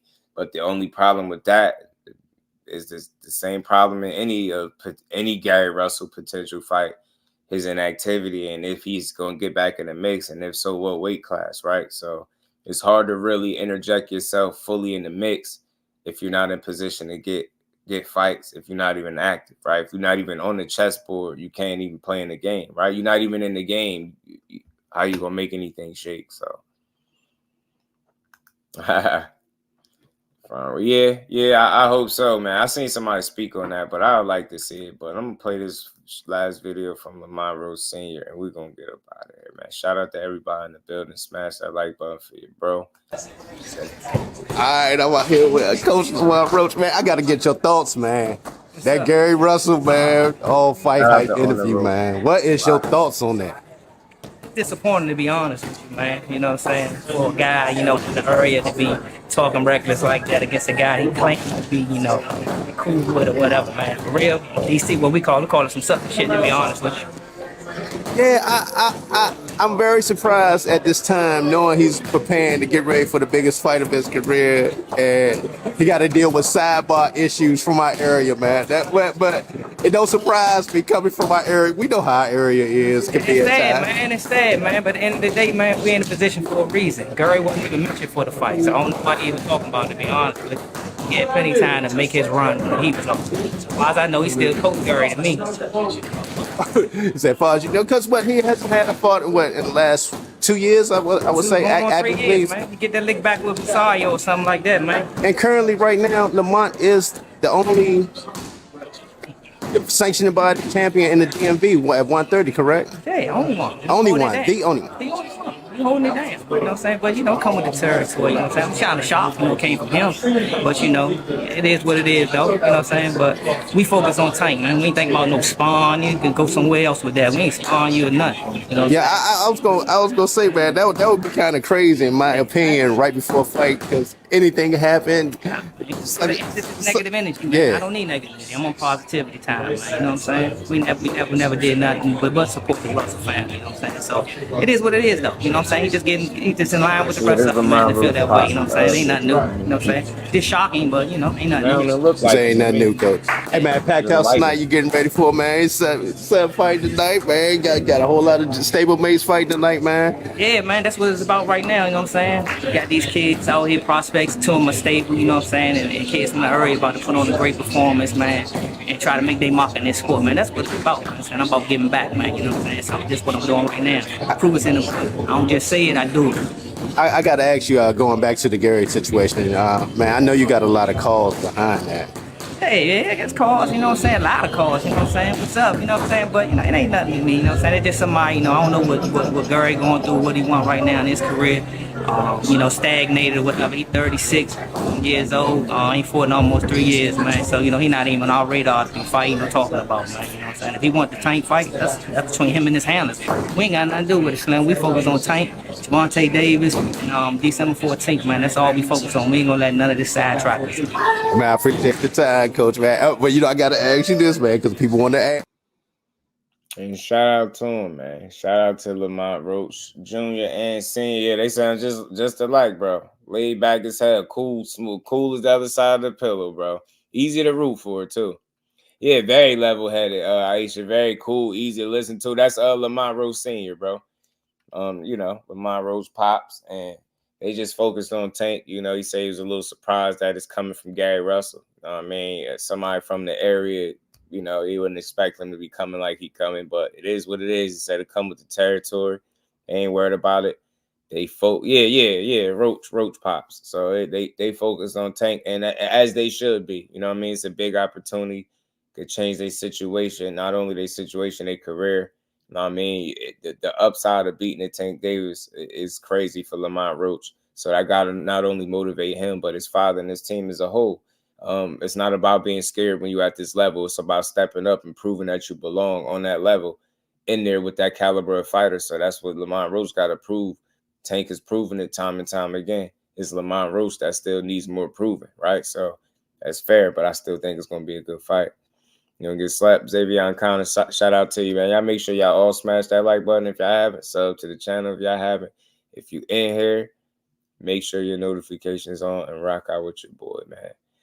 But that's a good point. You definitely want to use your jab. You want to try to control distance and range with a guy like Tank, because if he break the distance and range and get in his sweet spots, it could be night for you. You know what I'm saying? So I think he has the pedigree to compete on that level, but does he have the discipline, the experience, and the wherewithal to maintain it and raise his level on the night high enough to give Tank the fight of his life, right? That's what I'm going to be looking to see,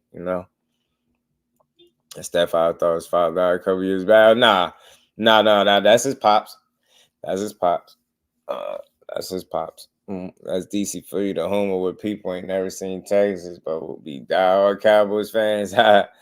Shit, I'm a Cowboy fan too, and I'm from Jersey, bro. That's the crazy part. All the more gotta do is give a good showing and survive, and start will immediately rise.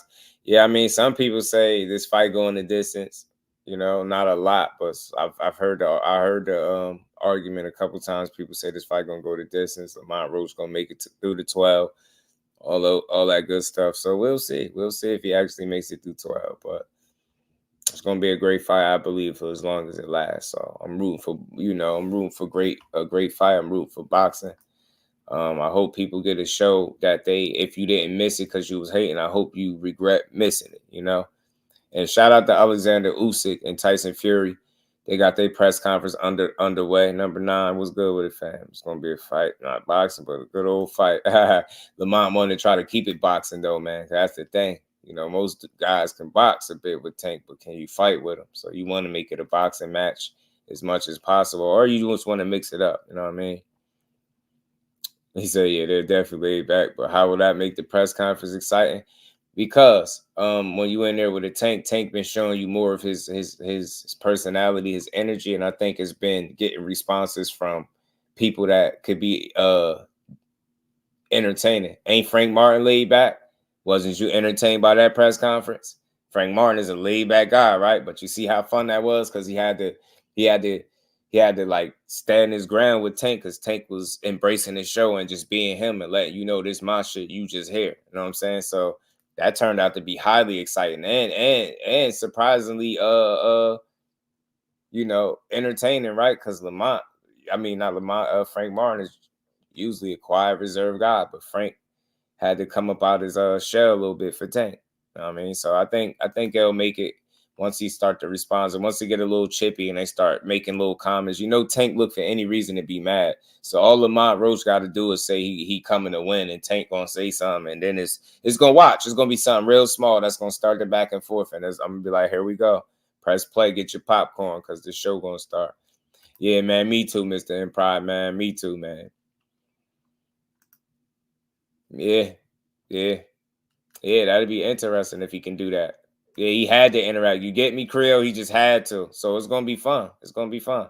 That's how. So Tank got a way of getting people out of their shell, you know what I mean, and getting people to react. He got Frank to flinch in front of everybody, right? So that was genius. That was good shit by Tank Davis, man. Yeah, it'd be the smallest shit just to get the motivation, bro. He doing it literally, yo. Dude said, yo, this shit different over here. Tank said, yeah, you talking too much. You done? He said, yeah, you definitely talking too much. All that man wasn't even talking to Tank, yo. That's why I'm like, yo, he just looking for any reason to want to fight this dude and beat him up on fight night, and it's hilarious, yo. You gotta love it, yo. Gotta love it, man. Gotta love it, man. Got to. DC guys really don't like each other. See entertaining conference you watch and say, I think so too, bro. I think so. But everybody in the building, y'all make sure y'all smash the like button, sub to the channel. If your notifications are not on, do your boy solid. Make sure they on so y'all can be notified when we go live every day at 4 o'clock. I got to cut out just a little earlier than what I wanted to, but I think we still had a good build, a productive boxing build, as we always do. And boxing continues to be great, man. It's Jack Catterall, Regis Prograis fight week. You got Tyson Fury, like I said, and Alexander Usyk got their press conference under. Looking the same? Yes. Usyk rocking the Hitman, To confirm, this is a photograph of the first fight. Alexander Usyk is asking Tyson Fury to sign it. Like Shrek. He made Tyson Fury sign pictures of him get beat up by. That's crazy. Alexander, can you to show the character, bro? Usyk is a damn character. As it would seem, my rematch with people is always ends up one way. I always end up knocking them out in the rematch. Whoever I've faced more than once has been knocked out in the rematch. So I'm envisaging something similar in the second fight with Usyk. Crazy, just crazy. And peace to the Queen Aisha, Agent 47, Usyk. Yeah, so look, Tyson Fury do got a point. His rematches do go a bit differently, but the difference is this rematch is going to be different because you ain't going into a rematch after beating a guy. You ain't going into the rematch with that kind of confidence as you was as the unbeaten big bully, right? You know this guy can beat you. You know not only that this guy can beat you, he can hurt you as well. So you can do better in this rematch. Some people anticipate Tyson Fury to get his lick back, possibly win by stoppage, and we get maybe a trilogy. That is a possibility, but man, Usyk is pretty strong in his spot. I think he's gonna make it very hard for Tyson Fury to beat him. If he had his number once, he did it once, he could do it again. That's what I believe. I think he can do even better than he did the first time. Tyson Fury might have that ability, but then he's also had those Wilder fights that he can't take off his resume. That was real damage that he sustained. He's been dropped several times, and one could argue that his punch resistance is somewhat compromised as well. So you never know. Whoever come in the best shape and better prepared is going to win the fight, just like the first one, to me. You know what I mean? I'm leaning toward Usyk pulling it off again in another tough, close fight. You know what I mean? But I wouldn't be surprised if Tyson Fury found a way to beat him at all. I think Fury would blow up 400 pounds and swarm Usyk this time around.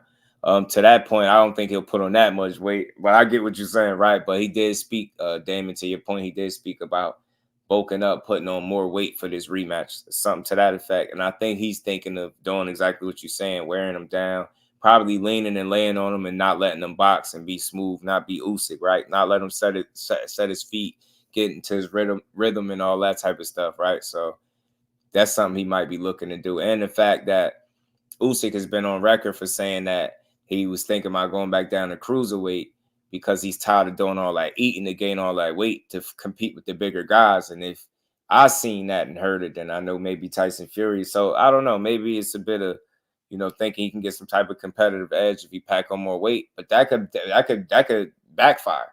That could definitely backfire. You know what I'm saying? Against a guy that can move as well as Usyk, box and change levels. Because I think that's what confused Tyson Fury after a while too. Those subtle level changes, the constant level changes that Usyk was doing, the little feints and stuff, and he just smart, man. He's a smart, bug-eyed, gappy tooth. That's what Tyson Fury called him. Bug-eyed, gappy tooth rabbit. Called him all types of shit. So it's funny, man. But I like to see them two dudes go at it. They interesting for boxing. Together, they make good TV, them two silly dudes, man. So let's see what Agent 47, a.k.a. Alexander Usyk, got in store for Tyson Fury. And let's see if Tyson Fury putting on some more weight, put him in a position where he can actually win a fight. You know what I'm saying? Let's see. We're going to see. But one more thing before we get out of here, y'all.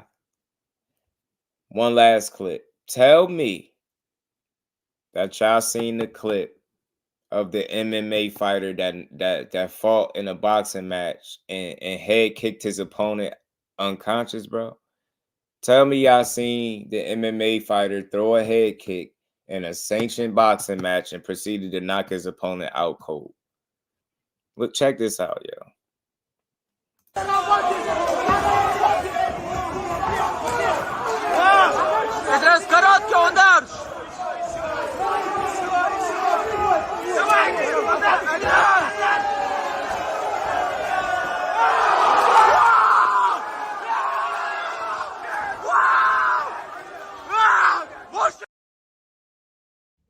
And then not only did he do that, he went on to brag about it. And he said the kick he threw was like a machine gun. He bragged about that. Got frustrated, threw a head kick. The dude wasn't expecting, knocked him out cold. I might even have to make it short about it. That's crazy that he did that. Man, that's tough to watch. I mean, look, don't bring that weird shit to boxing. If you can't box, bro, stay your ass out of boxing. But to do that is wild. Yeah, he should have. That was wild. He should have. Yeah, he was bragging about it, Cal. Yeah, he said it was like a machine gun or something. Let me see. Where is it at? This is undefeated MMA fighter Idris Abdurashidov was losing his boxing debut over this weekend, and so KO'd his opponent with a head kick. He was instantly disqualified, but he posted the clip and boasted that the kick with the leg I threw was a machine gun. Yeah, that's what he said. Goofy ass dude. Yeah, he shut his ass, man. That's foul. That's foul to do something like that, bro. Yeah, that's actually battery. That's a fact. That's sad. That's wild.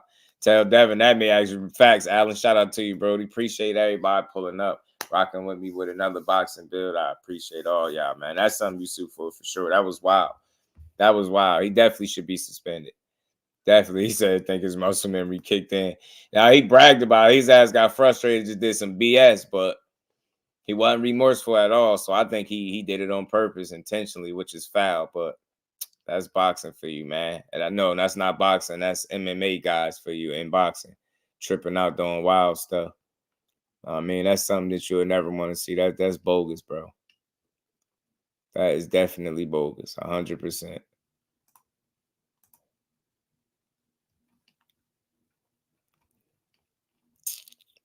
One more, something else.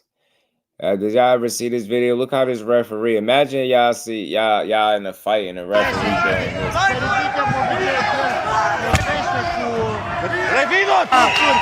Ce di câștigă?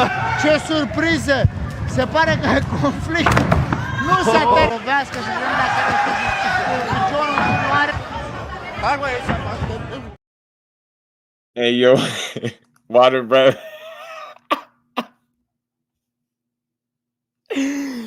Hey, yo, why the ref beating the contestants up, bro? Why the ref beating up the fighters, bro? Yeah, he was disqualified, Randall. He was disqualified immediately, but he just bragged about it. He probably going to get fined and some more stuff. I'm pretty sure he's going to face some consequences for that. But did y'all see the ref beating the fighters up? Why was the referee beating the fighters up like that, bro? I don't know who the hell the ref was in MMA. He was beating them dudes up. He want to fight. He want to fight bad, don't he? Ref says y'all. Y'all be seeing some wild stuff around the internet, man. I gotta show y'all the other clip of the dude that got beat up in sparring and started crying, man. But man, on that note, man, that's all I got for today, man. Unfortunately, I gotta head out just a bit early, man. Again, I appreciate everybody that continues to pull up, rock with your boy, support the grind. Y'all make sure y'all smash that like button on the way out. Sub to the channel if you haven't. Make sure your notifications is on. And we're going to be back tomorrow on a good Thursday to build on some more boxing, man. Another boxing build with the fam, man. So until then, I'll see all y'all. Yeah, you talking about taking control of the thrill. Shout out to you, freaking flyer, my guy. What's good with it, bro? So did I ever see this? Let me see. Yeah. D1 posted that too. Shout out to my guy D1. I seen that one when the dude started trying to put the ref in a lock. Yeah, I seen it. Shout out to you. Pardon me, frequent. LaMarcus, my guy, man. Damon, always, man. I appreciate all y'all. Yeah, he was tripping, wasn't he? Ref was tripping out, wasn't he? Choke slam, yoke slam, push, hip tossing people like he was wilding, but. Again, appreciate all y'all. Shout out to everybody in the Super Chat, Cash App. Much appreciated. Constant support, and we going to keep building. Y'all see all y'all tomorrow, Thursday, 4 o'clock. Be there or be square. Nah, meet me there, man. Don't meet me there. Beat me there. Much love to y'all. Peace to the fam.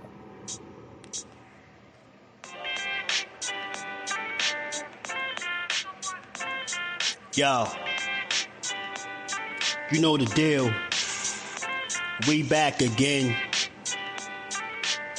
We never slacking. Word 'em up. Ladies and guys, whether if you drunk or you high, it's time to pay respects to the illest man alive. If you think you got a point, he'll shrink you down to size. And from there it's downhill like a slinky or a slide. Open your eyes. Got a deep connection with the rise, so you might see them jump in whenever they go live. Peep it. This channel blowing up now, it's not a secret. With tons of exclusive interviews to listen to. Them other channels I hate, but yo, they missing clues. They start narratives, sip the goose and twist the truth. It don't take a rocket scientist to get the proof. Just click the live at 4 p.m. Eastern time. But when you chime in, make sure you keep it kind. But if cowards want to debate, then it's feasting time. My man Jusdu shine busy all the time. Grind 24/7, 365. Videos he might have 365. My rhyme's sick, they make you do a 365. You get a rich if you think you fit to survive. It's Jusdueboxing, time to click the live. Ain't no beginners, if you soft, you ain't down to ride. I crush you, respect too, it's Jusdu. He got the illest boxing show on the internet. The boy been a threat and he ain't even had dinner yet. Word 'em up. Yeah. You know what time it is.